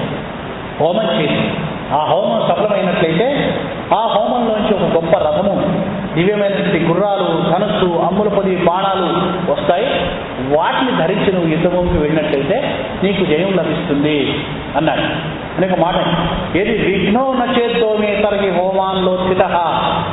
ఒకవేళ ఏ విఘ్నాలు లేకుండా నీవు హోమం పూర్తయితే, పెద్దవాళ్ళు చెప్పేటప్పుడు మాటలు మనం జాగ్రత్తగా వినాలి. ఏది విఘ్నో నచేద్దోమే తరగి, విఘ్నాలు లేకుండా నీవు ఈ హోమం పూర్తి చేయగలిగితే, విఘ్నాలు వచ్చే అవకాశం ఉందిరా అబ్బాయి. వాడు మొదలుపెట్టాడు, హోమాన్ని ప్రారంభం చేశాడు. ఈ విషయం తెలిసింది. విభీషణుడు ఉన్నాడు కదా, లంకాభవన్ వెళ్ళి వెంటనే పాతాళ గృహానికి వెళ్ళి ప్రత్యేకమైన భవనాన్ని ఏర్పాటు చేసుకుని అన్ని హోమ ద్రవ్యాలను సమీకరించుకుని రాత్రికి రాత్రి హోమం చేయడం మొదలుపెడితే హోమ ధూమం పైకి రావడం మొదలుపెట్టింది. విభీషణుడు హోమ ధూమాన్ని చూసి అన్నాడు, చూసావా రామ అభిచారిక హోమాన్ని ప్రారంభించాడు, ఈ అభిచారిక హోమం కనుక నిర్విఘ్నంగా పూర్తి అయినట్లయితే చేయించడం మనకు కష్టమవుతుంది, నువ్వు ఏదైనా చేసి నీ సైన్యాన్ని పురికొల్పి ఆ యజ్ఞానికి విఘ్నం కలిగించవలసిందని సలహా ఇచ్చారు విభీషణుడు. వెంటనే అందరూ కూడా రావణుడు మూకంతా కూడా వానరులంతా కూడా ససైన్యంగా లోపలికి వెళ్ళి అంతఃపురంలో ప్రవేశించి ఆ హోమజాలు ప్రవేశించి చిన్న భిన్నం చేయటం మొదలుపెట్టారు. అయినా హనుమ ఏం చేశాడు? రావణాసురుడి యొక్క ఏకాగ్రతకు భంగం కలిగించాలని ఒక కర్ర తీసుకొని కొట్టడం మొదలుపెట్టాడు రావణాసురుడు. మహా ఏకాగ్ర మనస్కుడైనది రావణాసురుడు చరించలేదు. ఇంక ఇట్లా లాభం లేని అంగదుడు అక్కడి నుంచి అంతఃపురానికి వెళ్ళి మందోదరిని కొప్పు పట్టుకొని ఈడ్చుకుంటూ వచ్చాడు రావణాసురుడు. వచ్చి ఆ యమను నేల మీద పడి ఈడుస్తూ ఉన్నాడు. ఆ యమకు చాలా బాధ కలిగింది అని చెప్తుంది ఆధ్యాత్మ రామాయణం. అది అయితే అప్పుడు ఆమె దీనంగా విలపిస్తూ, ఓ లబ్ధాహీనుడా, ముందు కొడుకును గుర్తు చేస్తుంది, నువ్వు ఇంత దయమాలిన వాడివి, ఇంత పౌరుషహీనుడివా, నీ కళ్ళ ముందే నీ భార్యను శత్రు సైనికులు బాధిస్తూ ఉంటే నీవు నిర్లజ్జగా అట్లా కూర్చొని హోమం చేస్తున్నావా, నీకెట్లా మనసొప్పింది అంటూ రెచ్చగొట్టేలాగా మాట్లాడుతుంది. మేఘనాథ, నీవు జీవించి ఉంటే నాకు కష్టం వచ్చేది కాదు కదరా తండ్రి అంటూ విలపిస్తుందన్నమాట. అని ఈ విలాపాన్ని చూచి ఇక ఆగలేకపోతాడు రావణాసురుడు. హంసది చివరికి పౌరుషాన్ని వదిలిపెట్టాడు, భార్యను వదిలిపెట్టాడు, చివరికి సిగ్గును కూడా వదిలిపెట్టాడయ్యా మీ తండ్రి అని అంటూ. ఎప్పుడైతే ఈ మాట అన్నాడో వెంటనే కోపంతో లేచి రావణాసురుడు ఆ హోమం నుంచి లేచి మర్యాద దేవుని విడిచిపెట్టండి అంటూ కోపంగా అంగదుడి మీదకి వచ్చాడన్నమాట. ఎప్పుడైతే రావణాసురుడు ఆ పీఠం నుంచి లేచాడో అమ్మయ్య యజ్ఞం భగ్నం అయింది, మన పని పూర్తయిందని వాళ్ళందరూ కూడా అక్కడికి వెంటనే వెళ్ళిపోయారు. వాళ్ళకి కావాల్సిన పని పూర్తయింది. వ్యూహం ఇది, విభీషణుడి వ్యూహం అన్నమాట. రావణుడు ఇది వ్యూహం, సుగ్రీవుడి వ్యూహం అండి, విభీషణుడి సలహానండి. అయిపోయింది. రావణుడు భార్యను ఓదారుస్తూ అన్నాడు, గొప్ప వేదాంతం చెప్తాడు, ఓ మంగళ రూపిణి, దైవాధీనమిదం భద్రే జీవితాకిం నదృశ్యతే. మనం జీవించి ఉన్నందుకు ఎన్ని చూడాలి మండోదరి, ఏదైనా చూడాలి, కష్టాన్ని చూడాలి, సుఖాన్ని చూడాలి, మంచి చూడాలి, చెడు. పెద్దలు చెప్తూ ఉంటారు, బతికి ఉన్నందుకు ఎన్ని చూడాలో అంటారే, ఏవైనా చూడాలి తప్పదు కదా. దైవాధీనమిదం, ఇదంతా దైవాధీనం కదా, నీకు తెలియదా జీవితం. త్యజ శోకం విశాలాక్షి, నీకు దుఃఖం ఎందుకు వదిలేసి జ్ఞానమానంద్య నిశ్చితం, జ్ఞానాన్ని ఆశ్రయించు, నిశ్చితమైన జ్ఞానాన్ని పొందు, శోకాన్ని విడిచిపెట్టు. ఎక్కడి నుంచి వచ్చింది ఈ శోకం? నీకు అజ్ఞానం వల్ల లభించింది, అజ్ఞానాన్ని విడిచిపెట్టు. అజ్ఞానం వల్లనే కదా శోకము, మోహము, భయము, క్రోధము అన్నీ తెలుసండి. మీరు చెప్తున్నాడు, మండోదరికి చెప్తున్నాడు. అని ఒక విషయం గుర్తుపెట్టుకో, నేను ఇప్పుడే వెళ్తున్నాను. ఇదానీ గచ్చామి హత్వాం రామం సలక్ష్మణం, లక్ష్మణ్తో సహా రాముని సంహరించడానికి నేను ఇప్పుడే వెళ్తున్నాను. ఆగమిష్యామి, తిరిగి వస్తాను సంవత్సరి. నోచే మాం దారయిచ్చేది సాయకై, లేదా రాముని చేతిలో హతుణ్ణవుతాను. శ్రీరామో వజ్రకల్పైత్య తతో గచ్చామి తత్పరం, లక్ష్మణ్తో సహా రాముని వధించి తీరుతాను. లేనట్లయితే వజ్ర సమానమైనటువంటి రామ బాణానికి నేను ఆహుతి అవుతాను, ఆయన నన్ను అలవోకగా చీల్చివేస్తాను. అప్పుడు ఇంకా హాయిగా అతని పదానికే వెళ్తాను. శ్రీరామో వజ్రకల్పైత్య తతో గచ్చామి తత్పరం, రామ పదాన్ని చేరుకుంటాను నేను, నువ్వు నిశ్చింతగా ఉండు. అయితే ఒక్క పని చెయ్యి, తదా త్వయామే కర్తవ్యా క్రియా మచ్ఛాసనాన్ ప్రియే సీతాం హత్వా మయా సార్థం త్వం ప్రవేశ్యసి పావకం. నేను చనిపోయిన తరువాత నువ్వు అగ్ని ప్రవేశం చేస్తావు, కానీ వెళ్లే ముందు సీతను సంహరించి నాకు తృప్తి కలిగించి నువ్వు అగ్ని ప్రవేశించి. రాక్షస ప్రవృత్తి ఎక్కడికి పోతుంది అంటే ఆమంటుంది, నాథ మే వాక్యం శృణు సత్యం తదారు,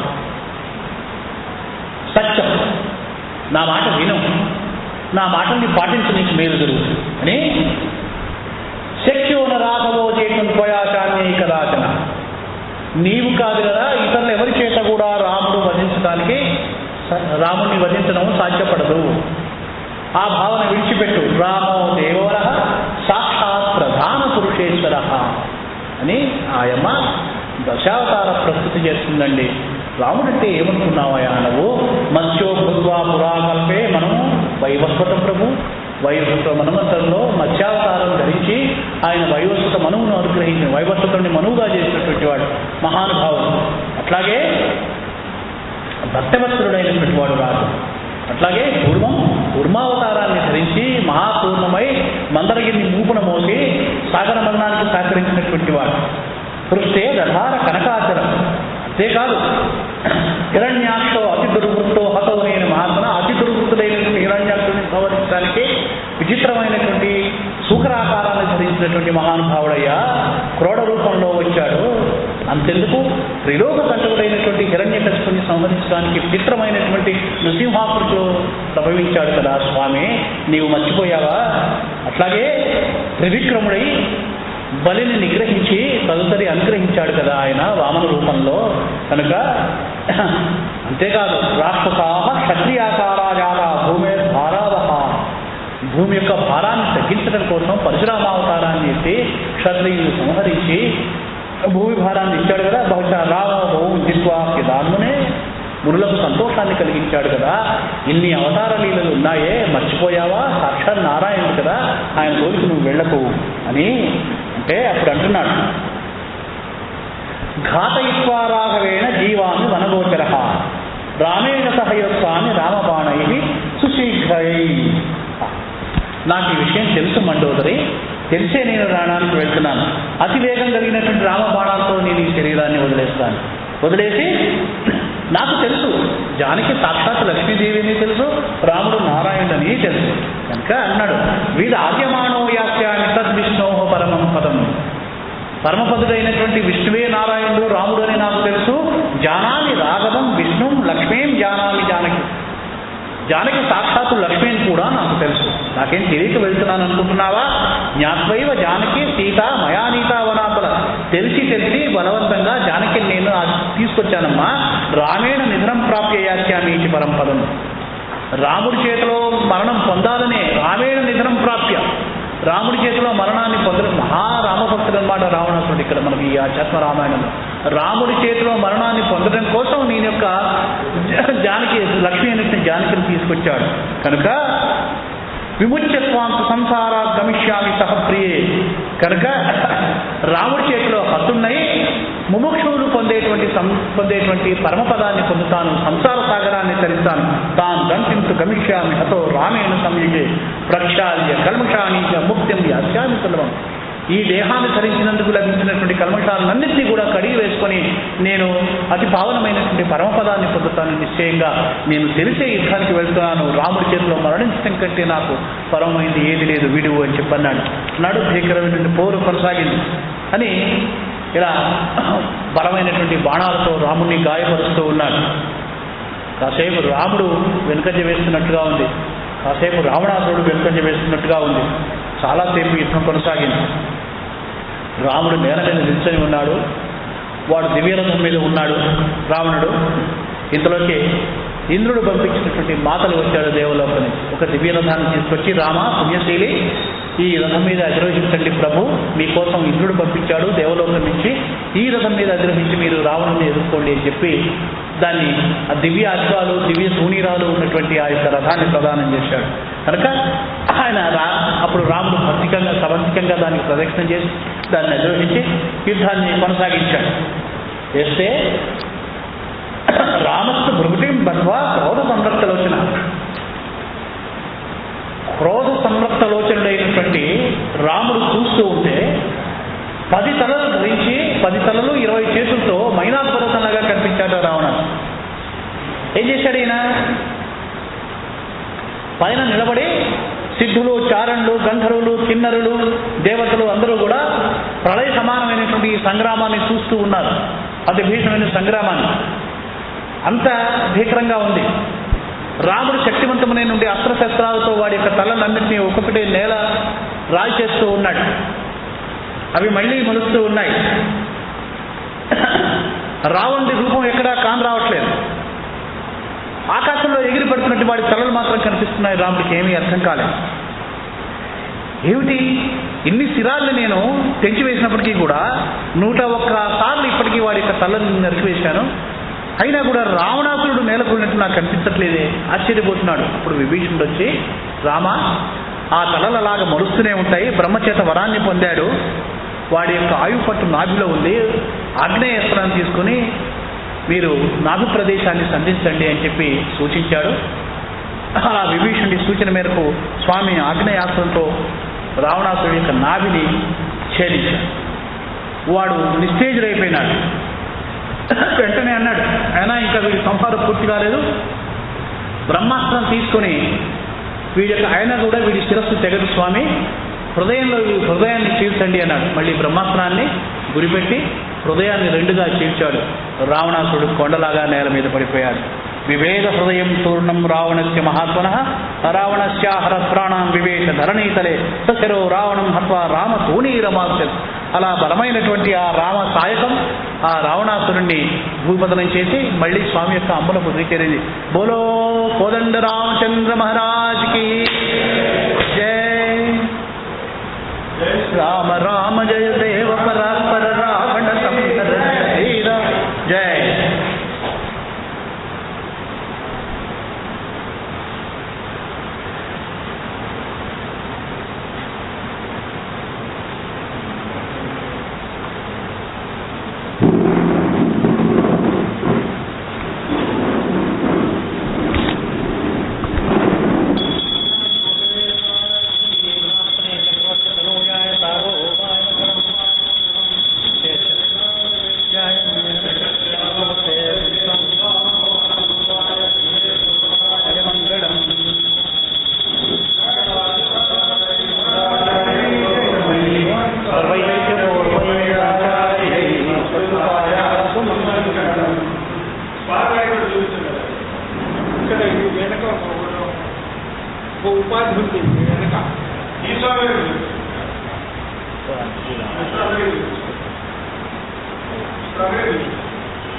ఆకాశ వీధిలో అప్సరసలు, మునులు, సిద్ధులు, చారణులు, గంధర్వులు ఆనందంగా పుష్పవృష్టి కురిపించారు. అప్సరసలు ఆనందంగా నాట్యం చేయడం ప్రారంభించారు. ఇంతలోకే రావణస్య దేహోత్తం జ్యోతిరాదిత్యవత్స్ఫురత్ ప్రవివేశ రఘుశ్రేష్టం దేవానాం పశ్యతాం సతాం దేవావోచరహో భాగ్యం రావణస్య మహాత్మనః. అందరూ చూస్తూ ఉండగా అందరినీ విస్మయపరుస్తూ ఆ పడిపోయినటువంటి రావణాసురుడి దేహంలో నుంచి ఆదిత్య సమానమైనటువంటి ఒక దివ్య తేజస్సు వెలికి వచ్చి శ్రీరామచంద్రుడిలో లీనమైందనమాట. దేవతలందరూ విస్మయంగా దాన్ని చూస్తూ ఉన్నారు. వాళ్ళందరూ విస్మయంగా చూస్తూ ఉండగా నారదుడు చిరునవ్వులు చెందిస్తూ వాళ్లకు రహస్యాన్ని చెప్తున్నాడు. దేవతలారా, మీరంతా ధర్మతత్వాన్ని తెలిసిన వారు కదయ్యా. రావణాసురుడు నిత్యము వృక్షైసహ కదా రామచరితం ద్వేష సంయుత ద్వేషభావంతోనైనా నిరంతరం రామచింతనలో రామభావంలోనే జీవితం మొత్తాన్ని గడిపాడయ్యా. కృత్వా రామాత్ స్వనిధనం భయా సర్వత్ర రాఘవం. రాముడి చేతిలో ఎప్పుడు తన యొక్క మరణం సంభవిస్తుందని అనుక్షణము భాగవతంలో ఎట్లా అయితే కంసుడు ప్రాణభయంతో కృష్ణుడిని తలుచుకున్నాడో అట్లాగే ప్రాణభయంతో రావణుడు వైరభావంతో నిరంతరం రాముని స్మరిస్తూ స్మరిస్తూ స్మరిస్తూ వాడి హృదయం రామమయమైపోయింది. క్రోధోపి రావణస్యాసు గురు బోధాధికో భవత్ రామేణ నిహతశ్చాంతే నిర్ధూతాపేష కల్మష. వాడి యొక్క కల్మషాలన్నీ కూడా ప్రక్షాళనమైపోయి రాముడిలో ఐక్యమయ్యాడు అంటూ ఇక్కడ ఒక వ్యాసుల వారు మనకు ఒక చక్కటి శ్లోకాన్ని ఇచ్చారు. ఈ శ్లోకాన్ని అనుసంధానం చేసి ధ్యానం చేసినటువంటి వాళ్ళకి ఎంతటి ఆపదలు ఎంతటి కష్టాలు కూడా చిటికలో తొలగిపోతాయని పెద్దలు చెప్పగా విన్నాను. ఇది తంత్రశాస్త్రాల్లో ఉన్నట్లుగా పెద్దలు చెప్తారు. భూమౌ నిష్టభ్య తిష్టం నిటకర ధృతం భ్రామయం బాణమేకం ఆరక్షోపాంతనేత్ర శర దరిశవపు సూర్యకోటి ప్రకాశో వీరశ్రీ బంధురాంగ త్రిదశమతిమత పాతు మాం వీరరామ. ఆకర్ణాయుధ రత్నలోచనుడై కించిత్ వంపు తిరిగినటువంటి ఎర్రజీరలు కలిగినటువంటి కనులతో కోపంగా చూస్తూ విలాసంగా వీరరసాన్ని ఉడకబోస్తూ ఎడమ చేతిలో ధనుస్సును ధరించి దాన్ని భూమి మీద ఆనించి కుడి చేతిలో తన బాణాన్ని విలాసంగా తిప్పుతూ నిలుస్తున్నటువంటి వీరరసం ఉపతిల్లేటువంటి ఆ ఇంద్రుడి చేత పొగడబడేటువంటి శ్రీశపతిని చూడైనటువంటి ఆ వీరరాముడు పాతుమాం వీరరామ. ఆయన శ్యామలాంగుడైనటువంటి ఆ రాముడు నన్ను రక్షించుగాక అంటూ ఈ సర్గను సంపన్నం చేశారు వ్యాసుల వారు. విభీషణుడు దుఃఖిస్తున్నాడు. జ్ఞానబోధ చేశాడు రాముడు. అప్పుడు చెప్పాడు సుగ్రీవుడి చేత, నాయన మరణించినటువంటి ఈ దుఃఖిస్తున్నటువంటి ఆడవాళ్ళందరినీ కూడా వెనక్కి పంపించేయండి, రావణాసురుడికి అంత్యక్రియలు జరిపించండి అని అన్నాడు. అంటే దుఃఖిస్తుంటే చెప్పాడు. విభీషణుడు కూడా ఎంతైనా అన్న కదా, దుఃఖిస్తుంటే చెప్పాడు. బీజాదేవ యథా బీజం దేహాన్ని ఇవ శాశ్వత దేహి దేహ విభాగోయం అవివేకృత పురా. ఒక బీజం నుంచి, ఒక విత్తనంలోంచి ఒక విత్తనం ఉత్పత్తి అయినట్టుగా ఒక దేహం నుంచి మరొక దేహం ఉత్పత్తి అవుతుంది. రాలిపోయేవి, ఉద్భవించేది, జన్మించేది దేహాలే కానీ దేహి కాదు, దేహి నిత్యుడు కదా. ఈ విషయాన్ని నువ్వు మర్చిపోతున్నావు విభీషణ అని జ్ఞానబోధ చేస్తాడు. చేసి బాహ్య దోషాన్ని రూపుమాపి మనస్సును జ్ఞానం చేసి నీవు దుఃఖాన్ని బాపుకో, ఈయనకు అంత్యక్రియలు చెయ్యి అన్నాడు. అంటే వీడు దుష్టుడు కదా, పరదారిని ఆశించినటువంటి వాడు, తామసు కూడా సంపన్నుడు అంటే తప్పు నాయన, అలా అనగోడు. మరణాంతాన వైరాని నివృత్తమున ప్రయోజనం. ఇది మరణాంతాని వైరాన్ని, మరణంతో అన్ని వైరాలు సమసిపోతాయా, చనిపోయిన వాడి పట్ల మనకు వైరభావం ఉండకూడదు. క్రియతామస్య సంస్కారం మమాప్యేష యథాతవా. నాకు నీవెంతో సమదర్శనుడు అన్నాడే ఇందాక రాముడు. సమదర్శనుడు అనే మాటకు తార్కాణంగా ఈ బోధ చేస్తున్నాడు. నీవెంతో రావణాసురుడు అంతే. నీవు నన్ను శరణు వేడావు కాబట్టి నీకు రాజ్యం ఇచ్చాను, నా పట్ల శత్రుత్వం వహించాడు కాబట్టి దేహపతనం పొందాడు రావణాసురుడు. కానీ పరమాత్మగా పారమాత్మ దృష్టితో మీ ఇద్దరు నాకు ఒకటే అని అన్నాడు. కనుక నాయన ఇంతకు పూర్వమే లంకారాజ్యాన్ని విభీషణుడికి ఇచ్చేశాను కాబట్టి సుగ్రీవ, లక్ష్మణ నువ్వు వెళ్ళి శాస్త్రోక్తంగా విభీషణుడికి పట్టాభిషేకం జరిపించి అని అన్నాడు. అని సుగ్రీవుడిని ఆలింగనం చేసుకొని, సుగ్రీవ నీ సహాయం వల్ల ఒక మహత్కార్యాన్ని సాధించానయ్యా, ఇవాళ రావణాసురుడిని సంహరించగలిగాం అని రావణాలయం లంకను ప్రవేశించి వెళ్ళి సుగ్రీవుడితో అంటున్నాడు అనమాట. లంకలోకి వెళ్ళి ఏర్పాట్లన్నీ చేసి జానకి దగ్గరికి వెళ్ళి జరిగిన విషయాలన్నీ చెప్పి ఆమె ఏముంటుందో ఆమె సందేశాన్ని తీసుకురా అన్నాడు అని వెళ్ళాడు. వెళ్ళి జరిగినటువంటి శుభవార్తలంతా కూడా జానకి వినిపించాడు. అంటే అప్పుడు అమ్మ అన్నది, హనుమా ఎంత చల్లని వార్త చెప్పావయ్యా, నీవు నాకు కలిగించినటువంటి సంతోషానికి ప్రతిగా నీకు బహుమానం ఇవ్వడానికి నా దగ్గర ఏమీ లేదు, ఎంత చల్లని వార్త చెప్పావు అని. అంటే అమ్మా, శత్రువును నిర్జించి విజయుడై వీరుడై యుద్ధభూమిలో నిలిచినటువంటి శ్రీరామ ప్రభువుని కళ్ళారా దర్శించాను తల్లి, నేను ఎంతటి భాగ్యవంతుడు కదా, అంతకు మించిన బహుమతి ఉంది ఏముంటుంది ఎవరికైనా అని అన్నాడు. అంటే ఈ మాటతో మరింత సంతోషించి, సౌమ్యుడా ఎంత చక్కటి మాట చెప్పావు నాయన, ఇన్ని సౌమ్యమైనటువంటి ఇన్ని సద్గుణాలు ఉన్నాయి కనుకనే నీవు రామభట్టు అయినావు కనుక నాయన నేను వెంటనే నా ప్రభువును చూడగోరుతున్నాను, ఈ విషయాన్ని ప్రభువుకు విన్నవించవలసింది అని అన్నాడు. అప్పుడు జానకి మాటలన్నీ కూడా చెప్పాడు. చెప్పి, దేవా ఏ నిమిత్తం ఈ కార్యం ప్రారంభించబడిందో అది ఫలవంతమైంది, ఇప్పుడు దుఃఖం చే తప్పిస్తున్నాడు జానకి దేవుని చూద్దాము అని అన్నాడు హనుమ. చూడండి ఆ మాట చెప్పడం కూడా ఎలా ఉంది అని. అప్పుడు రాముడు మనసులో ఒక ఆలోచన చేసి, మాయా సీతాం పరిత్యక్తం జానకి మలలే స్థితాం ఆరాతం మనసా ఛాత్వా రామ ప్రాహ విభీషణం అది. అప్పటి వరకు తన వెంట ఉండి అపహరణకు గురి అయినటువంటి మాయా సీతను వదిలివేసి, ఎందుకంటే మనకు అరణ్యకాండలో అధ్యాత్మ రామాయణం చెప్తుంది, మాయా సీతను ప్రవేశింపజేసి న్యాసంగా నువ్వు అగ్నిదేవుడి దగ్గర ఉండి అగ్నిదేవుడిని పిలిపించి నిజమైనటువంటి సీతను న్యాసంగా నీ దగ్గర ఉంచవయ్యా, రావణ వధాంతరం నేను మళ్ళీ ఏమైనా తిరిగి తీసుకుంటాను అని చెప్పేసి కార్యార్థం మాయా సీతను కల్పించి మాయా సీతను తన వెంట ఉంచుకుంటాడు రాముడు. ఈ విషయం మనకు అరణ్యకాండలో వస్తుంది. ఇప్పుడు తన వెంట ఉన్నటువంటి మాయా సీతను వదిలించి పరిత్యక్తం జానకి మనలే స్థితాం ఆరాపం మనసా ఛాత్వా రామ ప్రాహ విభీషణం. ఇప్పటి వరకు అగ్నిలో ఉన్నటువంటి నిజమైనటువంటి సీతను తీసుకురావాలని సంకల్పించినటువంటి వాడే విభీషణుడు అన్నట్ట. నాయన విభీషణ్తో రాజా సీతకు సర్వాలంకారాలు చేయించి నా సన్నిధికి తీసుకురండి సగౌరవంగా అని చెప్పి విభీషణుడికి ఆనందించాడు. అమ్మ పల్లకి ఎక్కి రాబోతుంటే అక్కడ ఉన్నటువంటి వృద్ధరాక్ష స్త్రీలందరూ కూడా అమ్మను అలంకరించారు, స్నానాదులు చేయించి అలంకరించి నూతన వస్త్రాలు సమర్పించి అమ్మ వస్తూ ఉంటే, అమ్మ పల్లకి ఎక్కుతుంటే సీతమ్మను చూడడం కోసం, అంటే ఎవరి కోసమైతే ఇన్ని కోట్ల మంది వానరులను సమీకరించి యుద్ధం చేసి మహావీరుడి నుండి ఆ దశగ్రీవుని సంహరించాడో ఆ తల్లిని చూడాలని వీళ్ళ మనసులు ఆతృతపడుతూ ఉన్నాయి. అమ్మను చూద్దామని వీళ్ళంతా తోసుకు వస్తూ ఉంటే ఆ వీరులంతా కూడా వెనక్కి నడుతూ ఉంటే, ఆగండి, వాళ్ళకు కూడా అమ్మను చూడనివ్వండి, జానకి నడిచే వస్తుంది, పాదచారి అయి జానకి వచ్చుగాక అన్నాడు. అమ్మ ఆయన దగ్గరికి నడిచి వచ్చిందనమాట. అనగానే పాదచారి అయి నెమ్మదిగా రామప్రభువును సమీపించింది. ఇక్కడ ఒకటే వాటిని చెప్తాడు, రామోపి దృష్ట్వా తాం మాయాతీతాం కార్యార్థ నిర్మితాం. కార్యార్థ నిర్మితమైనటువంటి మాయాతీతను చూసి రాముడు అవాచ్యవాదాన్ బహుశా ప్రాహస్తాం రఘునందన. అవాచ్యములు, అనకూడని మాటలు, మనసుకు కష్టం కలిగించేటువంటి మాటలు అన్నాడు అని. ఎవరితోటి? కార్యార్థ నిర్మితమైనటువంటి ఆ మాయాతీతతోటి. ఇక్కడ రాముడు కొంచెం విస్తృతంగా మాట్లాడినట్టు మనకు వాల్మీకి రామాయణంలో ఉంది, కానీ ఇక్కడ మాత్రం రాముడు కొంచెము కఠినంగా పలకకూడనటువంటి కష్టమైన మాటలే పలికాడు అని వదిలేశాడు అనమాట.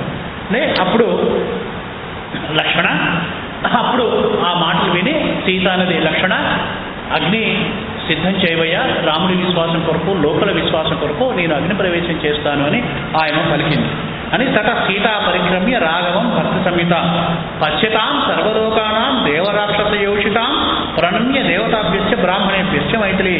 సకల దేవతలు చూస్తూ ఉండగా, రాక్షస స్త్రీలు చూస్తూ ఉండగా అందరికీ ప్రణమిల్లి అని అగ్నిని సమీపించి, యథామే హృదయం నిత్యం నాపతప్పతి రాఘవ, నిత్యము శ్రీరాముని తప్ప, శ్రీరాముని మాత్రమే ధ్యానిస్తూ అన్యమేమీ తెలియదాన్నైతే, తథా లోకస్య సాక్షి మా సర్వతః పాప పావక.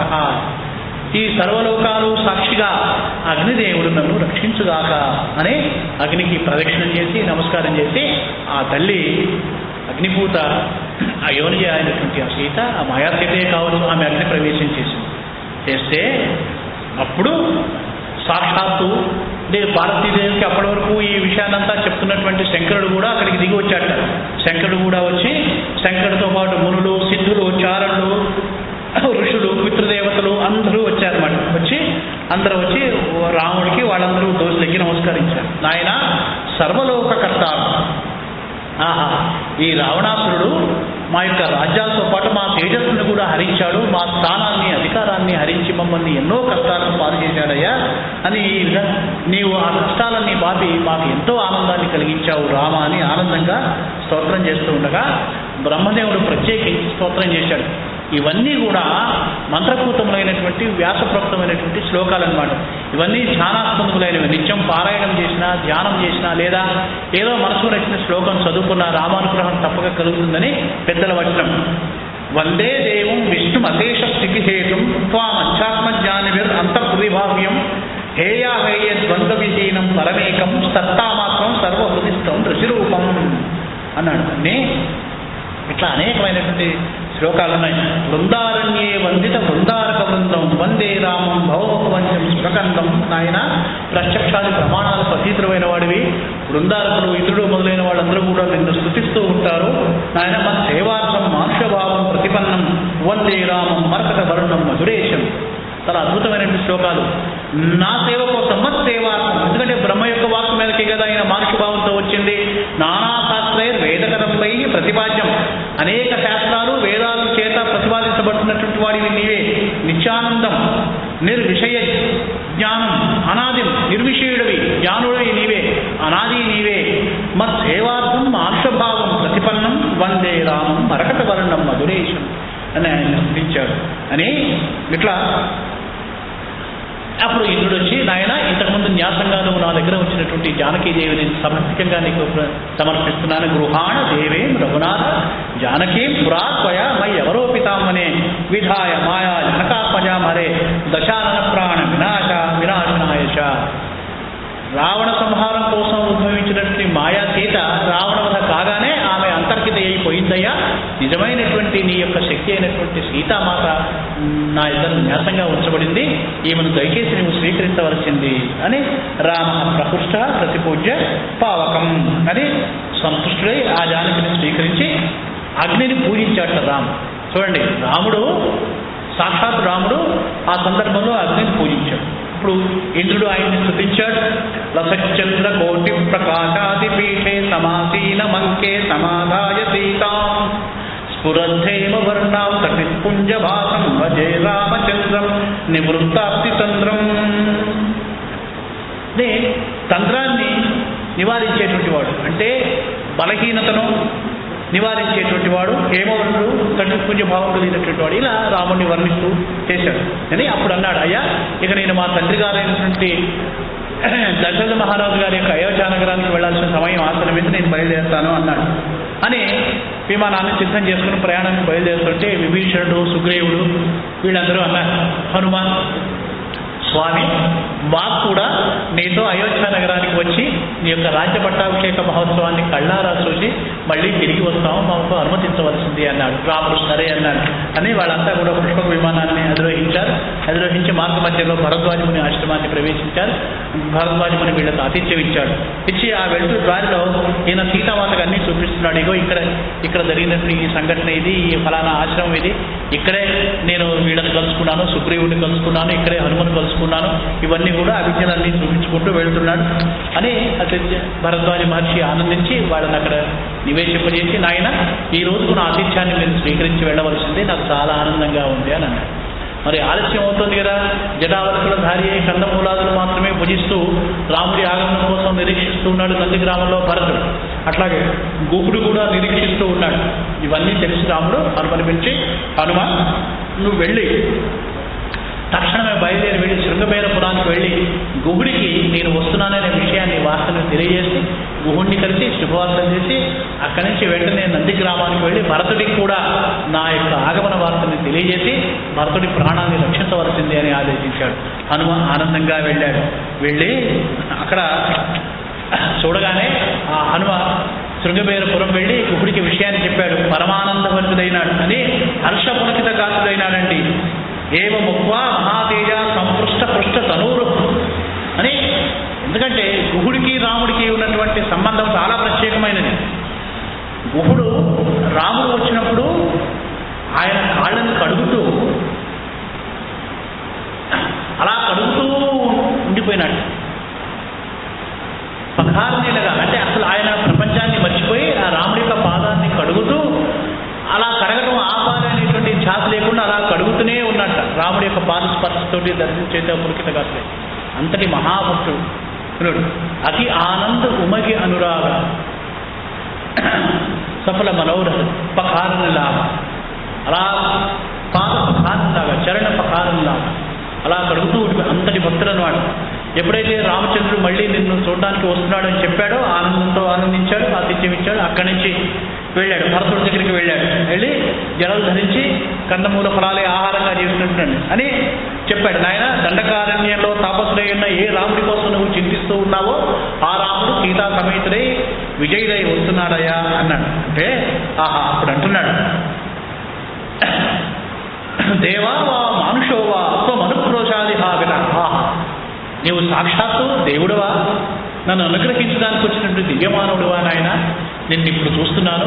ఆహా ఎంత చల్లని వార్త చెప్పావని వెంటనే పరివారాన్ని పిలిచి వెంటనే విజయవార్తను ప్రకటించండి, అయోధ్య నగరాన్ని బ్రహ్మాండంగా అలంకరించండి, అన్ని గృహాలన్నీ కూడా సిద్ధం చేయండి అని మొత్తం ఈ హనుమత్ చేత చెప్పించుకొని రాముడి యొక్క విజయగాథనంతా విని వెళ్ళాడు. వీళ్ళంతా అని వెళ్ళారు. వెళ్ళి రాముడి యొక్క ఆహ్వానానికి అన్ని ఏర్పాటు చేయడానికి వీళ్ళందరూ వచ్చారన్నమాట. వచ్చి భరతుడిని సోదరుడు రాముడు వీళ్ళందరూ వచ్చారు. రాగానే ఆ పుష్పక విమానాన్ని ఎదురేగి భరతుడు ఆ విమానం ఎక్కి అధిరోహించి అందులో రెండు సుగ్రీవుడిని లక్ష్మణుడిని ఆలింగనం చేసుకుని రాముడికి సీతకి పాదాభివందనం చేసి మందానంద కండంత హృదయారవిందుడై తిరిగి వచ్చి సుగ్రీవ అప్పుడు అన్నాడు అనమాట, మేము నలుగురమే కాదయ్యా, నీవు మాకు 5వ సోదరుడు అన్నాడు భరతుడు సుగ్రీవుని చూసి. అలా ఆనందంతో అన్ని ఏర్పాట్లు చేసుకున్న సమయంలో అప్పుడు ఇక పట్టాభిషేకానికి ఏర్పాట్లు జరుగుతున్నాయన్నమాట. అని అప్పుడు మహాదేవుడు అన్నాడు. మహాదేవుడు ఆ సందర్భంలో శంకరుడు ప్రత్యేకంగా వేయించేసి శిరస్సును అంజలి ఘటించి అన్నతో అన్నాడు, అన్నయ్య నీవు నాకు రాజ్యాన్ని ఇచ్చావు, నీ అనుగ్రహం వల్ల నీ పేరు మీద నేను ఈ రాజ్యాన్ని మళ్ళీ నీకు తిరిగి సమర్పిస్తున్నాను, స్వీకరించవలసింది అన్నాడు అని ప్రార్థించాడు. అట్లే అన్నాడు రాముడు, స్వీకరించాడు. మానుషేలను రాజేన కింపస్య జగదీశితువు యస్య భ్రూహంగమాత్రైన త్రిలోకీన శతిక్షణాత్.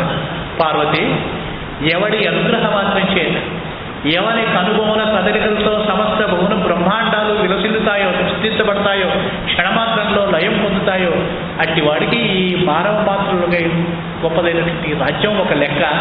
ఈ అయోధ్య సామ్రాజ్యం పెద్ద లెక్కలోనిదా? యశ్ అనుగ్రహ మాత్రేణ భవత్యాఖండల స్త్రియ లీలా సృష్ట మహాసృష్టి కియత్ ఏదస్ రమాపతికి ఇది ఏ పాటిది? అయినా సరే లోక మర్యాదను అనుగ్రహించి తన భక్తుల్ని ప్రజల్ని అనుగ్రహించడం కోసం కరుణ చేత ఆ రాజ్యాన్ని స్వీకరించడానికి అంగీకరించాడు. వెంటనే రాముడికి సేతుకు మంగళ స్నానాలకు ఏర్పాటు చేశారు. అట్లా దుర్వాదళశ్యామం మహార్హ దుర్వాదళశ్యామతను రాముడు ఎలా ఉన్నట్ట? రాముడు అలంకృతుడై ఆ యొక్క పట్టాభిషేక మహోత్సవానికి వస్తూ ఉంటే ఆయన్ని చూడటం కోసం శ్రుత్వా స్త్రియో రామోపాగతం ముదా సహర్ష వేగోద్గలితానన స్త్రియ అపాస్య సర్వం గృహకార్యమాహితం ధర్మ్యాన్ని చేయవా రుడుపు స్వలంకృత. రాముడు పట్టాభిరాముడై జానకిరాముడు కోదండరాముడై విజయరాముడై పట్టాభిరాముడు అవుతున్నాడని విని ఆనందించి ఆ వార్త విన్నటువంటి ఆ అయోధ్యానగర స్త్రీలందరూ కూడా ఎక్కడి పనులు అక్కడే వదిలేసి ప్రహర్షంతో మితిమీనటువంటి ఆనందంతో గబగబా ఆ యొక్క భవనాలలో ఉన్నటువంటి ఆ సౌధ గవాక్షాల దగ్గరికి వచ్చి ఆనందంగా ఎదురు చూస్తూ ఉన్నారు. రాముని చూడటం కోసం నిలిచి ఉన్నారు. ఎట్లా అయితే మధురానగర్లో శ్రీకృష్ణుడు వచ్చేటప్పుడు అట్లాగే గోపికలు కూడా వాళ్ళ పనులన్నీ వదిలేసి కృష్ణుడి సందర్శన కోసం ఎలా ఉత్సుకతో ఎదురు చూస్తున్నారో వీళ్ళంతా కూడా చూస్తున్నారు. పూర్వాదళ శ్యామతను మహార్హ కిరీట రత్నాభరణాంచితాంగం. దుర్వాదన శ్యాముడు మహాభరణాలు అంటే రత్నాలు పొందినటువంటి మహాక వైఢూర్య కిరీటాన్ని ధరించినటువంటి వాడు. ఆరక్త కంజాయత గోచరాంతం కించిత్తు ఎర్రని రంతరేఖ విరసిల్లినటువంటి ఒంపు తిరిగినటువంటి ఆకర్ణాయత నేత్రములు కలిగినటువంటి వాడు. దుష్వాయుడు మోదమతీవ పుణ్య. అలాంటివన్నీ చూసి వాళ్ళందరూ కూడా ఏర్పాట్లు పూర్తి చేశారు. రాముడు చెప్పాడు సుగ్రీవాదులకు, నా భవనాన్ని సుగ్రీవుడికి విడుదల ఇవయ్యా, వానరు వీళ్ళందరికీ కూడా తగిన ఉచితంగా ఏర్పాటు చేయమని అన్నాడు అని. అప్పుడు సకల పుణ్యనందుల నుంచి పుణ్యజలాన్ని తెప్పించారు ఋషులందరూ కూడా. రాఘవస్య అభిషేకార్థం వశిష్ఠాయ నివేదయ తదస్తు ప్రయతో వృద్ధో వశిష్ఠో బ్రాహ్మణై సహా. వశిష్ఠ మహర్షి రాముణ్ణి రత్నమయమైనటువంటి పీఠి మీద ఆసీనుణ్ణి చేశాడు. వశిష్ఠుడు, వామదేవుడు, జాబాలి, గౌతముడు, వాల్మీకి మొదలైనటువంటి ఋషులందరూ కూడా ఆయనకి వేద మంత్రోక్తంగా ఆ యొక్క పుణ్యజలాలతో అభిషేకనం చేశారు. అయితే శత్రుఘ్నుడు రాముడికి శుభకరమైనటువంటి తెల్లని ఛత్రాన్ని పట్టాడు. విభీషణుడు, సుగ్రీవుడు ఇరుపక్కల తెల్లటి విద్యావతులు లభిస్తూ ఆనందింపజేశారు. ఇంద్రుడు పంపగా వాయుదేవుడు కాంచనమాలను ప్రదానం చేశాడు స్వామికి. ఇంద్రుడు కూడా భక్తితో అనేక రత్నాలు కూర్చున్నట్టు ఒక మాలను సమర్పించాడు. దేవగంధర్వులు పాడారు, అప్సరసులు నాట్యం చేశారు, దేవదుందువులు మోగినాయి, ఆకాశం నుండి పుష్పవృష్టి కురిసింది. నవదూర్వాదలశ్యామం పద్మపత్రాయతేక్షణం రవికోటి ప్రభాయుక్త కిరీటేన విరాజితం కోటి కందర్పలావణ్యం. త్యాగరాజస్వామి వారు ఈ మాట ఎన్ని కీర్తనలలో పొదిగాడో మహానుభావుడు. కోటి కందర్ప లావణ్యం పీతాంబర సమావృతం. కోటి మంది మన్మధుల సౌందర్యంతో సమానమైనటువంటి సౌందర్యవతులైనటువంటి ఆ శ్రీరాముడు ఆయన పుంసామోహన రూపం. ఆయన్ని ఒకసారి చూస్తే ఆయన యొక్క సౌందర్యానికి మనసు తిప్పుకోలేరు మునులు కూడా. అంతటి సౌందర్య భాసమానుడు ఆయన. దివ్యావరణ సంపన్నం, దివ్యచందన లేవనం, అయుత ఆదిత్య సంకాశం, 10,000 మంది సూర్యులతో సమానమైనటువంటి తేజస్తో వెలుగుతూ ఉన్నాడు శ్రీరామచంద్రుడు. ద్విభుజం రఘునందనం వామభాగే సమాసీనాం సీతాం కాంచన సన్నిభాం. బంగారు రంగుతో మెరిసిపోతున్నటువంటి జగజ్జనని సీత మహాసాధ్వి వామభాగంలో వెలుగుతుంది. ఆమె సర్వాభరణ సంపన్నాం వామాంకేతముష్ణం. వామాంకస్థిత జానకి బలిసత్ కోదండ దంటంకరే చక్రంచోర్పకరే డబాహు యుగడే శంఖం శరం అని అంటూ మహాదేవుడు అన్నాడు. వచ్చి శంకరుడు నమోస్తు రామాయ శక్తికాయ నీలోత్పల శ్యామల కోమలాయ కిరీటహారంగద భూషణాయ సింహాసనస్థాయ మహాప్రభాయ అని ఆయన్ని కీర్తించాడు. కనుక నాయన నీవే ఆదిశేషుడిపై సమస్త భూమండల యొక్క భారాన్ని మోస్తూ ఉన్నావు, నీవే సృష్టిస్తూ ఉన్నావు. నభోమండలంలో సూర్యుడివై, చంద్రుడివై, తారకలై సమస్త లోకాల్ని, మేఘాలై సమస్త లోకాల్ని రక్షిస్తున్నది నీవే. నీవు కాంతి ఏమున్నదయ్యా? మత్స్యాది రూపాన్ని ధరించావు, దశావతారాలు, అనేకమైన అవతారాలు. సత్తు అసత్తు అంటే నిత్యము లీల, సత్యము మిథ్య, అసత్తు ఈ అన్నీ నీవే. ఈ విభాగాల రూపంలో ఉన్నది నీవే, ద్వంద్వాల రూపంలో ఉన్నది నీవే. ద్వంద్వాలకు అతీతమైనటువంటి ఏకమాత్రమైనటువంటి సత్తామాత్రుడైనటువంటి చిద్విలాసుడైనటువంటి కేవల వస్తువు నీవే తండ్రి. ఇట్లా స్తుతించాడు. పితృగణాలు స్తుతి చేశాయి. దేవతలు అన్నారు, వాళ్ళ పితృదేవతలు అన్నారు, అయ్యా ఈ రావణాసురుడు దుర్మార్గుడు, మాకు ఇచ్చినటువంటి పిండాన్ని వాడు భుజించేవాడు మాకు రాకుండా నీ దయవల్ల మాకు ఆ బాధ కలిగింది. దేవతలు అన్నారు, మా ఆవిర్భాగాలన్నీ రావణాసురుడు బలవంతంగా లాక్కునేవాడు, మాకు ఆ బాధ తప్పింది. నాయన యక్షులు అన్నారు, మేము ఆకాశ గమనం ఉందని ఈ దుర్మార్గుడు ఎక్కడికి పోయినా వాడి పలకీలన్నీ మాతో మోహించేవాడు, మా భుజాలన్నీ కాయలు కాసినాయి, నీ వల్ల ఆ బాధలు తీరాయని అన్నారు. అని అలా మహదానందం లోకాలన్నీ కూడా ఆనందాన్ని పొందాయి. అప్పుడు రామ శ్యామ ప్రసన్న స్మిత రుచిరముఖ సూర్యకోటి ప్రకాశ సీతా సౌమిత్రి వాతాత్మటి మునిహరివి సేవ్యమానో వివాది. అందరూ సేవిస్తుండగా అద్వితీయుడే వెలుగుతున్నటువంటి రాముడు ఆనందంగా ఆ వానర సమూహానికి వీడ్కోలు పలికేసి ఆ సందర్భంలో వీడ్కోలు సందర్భంలో తన దగ్గర ఉన్నటువంటి అతి విలువైనటువంటి చంద్రకోటి ప్రతీకాశం మణిరత్న విభూషితం సీతాయై ప్రదదౌ హారం ప్రీత్యా రఘురథం. చాలా ప్రీతితో అతి విలువైనటువంటి ఒక మణిహారాన్ని ఆయనకి ఇచ్చాడు, సీతాదేవికి ఇచ్చాడు. సాభిప్రాయంగా సీతమ్మ ఈ హారాన్ని ఎవరికి ఇవ్వాలా అని అందరి వైపు చూస్తే రాముడు అన్నాడు, నీకు మొహమాటం ఎందుకు జానకి, నీకు బాగా మనసులో ఎవరు ప్రియమైన వారో ఎవరికి ఇవ్వాలని నీకు అనిపించిందో వాళ్ళకి ఇవ్వు. వైదేహి వరానన ఏ మహావీరుడి పట్ల నువ్వు ప్రసన్నమైనావో ఆయనకు నీవు దీన్ని ఇవ్వవచ్చు అన్నాడు. అని అప్పుడు ఆమె శ్రీరాముడు చూస్తూ ఉండగానే ప్రసన్నంగా నవ్వుతూ హనుమను పిలిచి హనుమకు ఆ హారాన్ని బహూకరించింది. అప్పుడు అన్నాడు హనుమ అని రాముడు అన్నాడు, నీ పట్ల నేను ఎంతో ప్రసన్నుడైనానయ్యా హనుమ, నీకేం కావాలో చెప్పు. హనుమాంస్తే ప్రసన్నోస్మి వరం వరయ కాంక్షణ, నీకు కావాల్సిన వరం కోరుకోవయ్యా, నేను ఏ వరం కోరుకున్నా ఇస్తాను అన్నాడు. అంటే ఆయన అన్నాడు, నాయన త్వన్నామ స్మరతో రామన్న తృష్యతి మనోభవ. రామ నిరంతరం నీ రామనామాన్ని నేను జపిస్తూ ఉన్నా నాకు తనివి తీరట్లేదయ్యా, కనుక ఒక పని చెయ్యి, ఈ భూలోకం నిలిచి ఉన్నంతకాలం, ఈ లోకంలో నీ నామం ఎంతకాలం నిలిచి ఉంటుందో, ఎంతకాలం జనులు నీ లైలని గానం చేస్తారో అంతవరకు సంతతము నీ నామాన్నే స్మరిస్తూ పలుకుతూ నేను నిలిచి ఉంటునుగాక. నాకు ఆ వరాన్ని ప్రసాదించవయ్యా. నాకు ఈ శరీరం ఉండాలి, అది నిరంతరం ఉండాలి, నీ నామాన్ని స్మరిస్తూ ఉండాలి. నాకు అత్యంతమైనటువంటి ఇష్టమైనటువంటి వరం ఇదేనయ్యా రామప్రభు అన్నాడు. అంటే నాయన అట్లే అవుతుంది నాయన, జీవన్ముక్తుడివై సుఖంగా చిరంజీవివై వర్తిల్లు అన్నాడు రాముడు. సీతమ్మ అతనిది, మారుతి నీవు కోరినా కోరకపోయినా నేను ఒక వరం ఇస్తున్నాను. నువ్వు ఎక్కడ ఉన్నా, ఎట్లా ఉన్నా, ఏ స్థితిలో ఉన్నా, నా సంకల్పం వల్ల, నా ఆజ్ఞ వల్ల సమస్త భోగాలు, సమస్త సంపదలు నిన్ను అనుసరించి ఉంటాయ్యా. నీవు ఎక్కడ ఉంటాయో, నిన్ను ఎవరైతే పూజిస్తూ ఉంటారో, స్మరిస్తుంటారో వాళ్ళకు సకల సంపదలు లభిస్తాయి నాయన అనంది. అని స్వానందేనా ప్రతిష్టం లోకా ఉపదేశకృతు అని ఆయన లోకానికి ఉపదేశం చేయడం కోసం రాముడు అనేక వేల సంవత్సరాలు లోక మర్యాదలు రక్షించడం కోసం లోకాన్ని చల్లగా పాలిస్తూ ఆయన యజ్ఞయాగాది క్రతువులు చేస్తూ ఆయన రాజ్యం చేశాడు. ఒక్క మాట చెప్తాడు, ఔరుసానివరామోప యువోప పితృవత్ ప్రజల్ని కన్న తండ్రి వలె ప్రేమతో క్షేమాన్ని ప్రసాదిస్తూ చూసుకుని ఔరసానివ రాముడు కూడా తన యొక్క పుత్రుల్లాగా ప్రజలని కాపాడుతూ సర్వలక్షణ సంయుక్త సర్వధర్మపరాయణ. ఆ రామరాజ్యంలో వితంతువులు అనేవాళ్ళు లేవు, అకాల మరణాలు లేవు, క్షామం లేదు, వర్షాభావాలు లేదు, లేమి అనే మాట వినపడేది కాదు. సకల విధాల శ్రేయోదాయకమైంది, ఆదర్శప్రాయమైంది రామరాజ్యం. దశవర్ష సహస్రాన్ని రామో రాజ్యం ఉపాస్త రాముడు 10,000 సంవత్సరాలు రాజ్యమును ఉపాసించెను అని వాల్మీకి ఈ సర్గను సంపన్నం చేశాడు. ఉపాసించడము అంటే భక్తుడు ఎట్లా అయితే అత్యంత భక్తి శ్రద్ధలతో పరమాత్ముని ఉపాసిస్తాడో, రాజ్యాన్ని పాలించేటువంటి రాజు అయినటువంటి రాముడు ప్రజల్ని తన యొక్క ఇష్టదైవంలాగా భావించి ప్రజలకు ఏమాత్రమో కష్టము వాటిల్లకుండా వాళ్ళ కోసము తన యొక్క సర్వాన్ని, లేకపోతే తన ప్రాణాధికమైనటువంటి జానకిని కూడా త్యాగం చేయడం మనం చూసాం కదా. తన సర్వస్వాన్ని త్యాగం చేసి ప్రజల కోసమే జీవించినటువంటి మహానుభావుడు రాముడు రాజ్యాన్ని ఉపాసించాడు అని చెప్పి వ్యాసుడు అద్భుతమైనటువంటి పదప్రయోగంతో ఆయన దీన్ని సంపన్నం చేస్తూ రాముడు శంకరుడు పరిస్థితి చెప్తున్నాడు.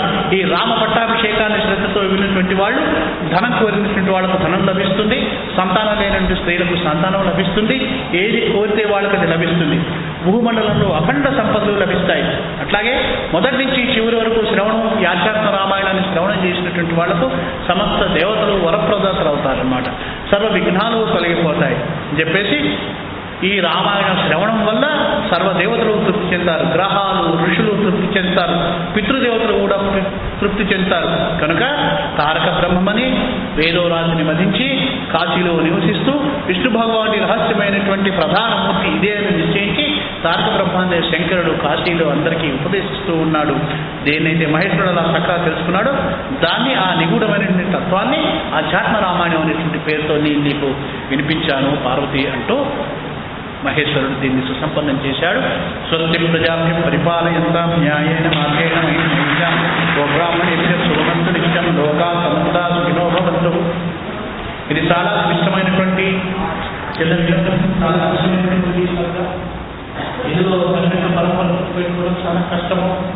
ఇందులో ఉన్నటువంటి పంచాంగ గురుదేవుడిని, ఇందులో ఉన్న దోషాలు నావేది చదివేగా మనం చేస్తూ విని ఆనందిస్తుంది.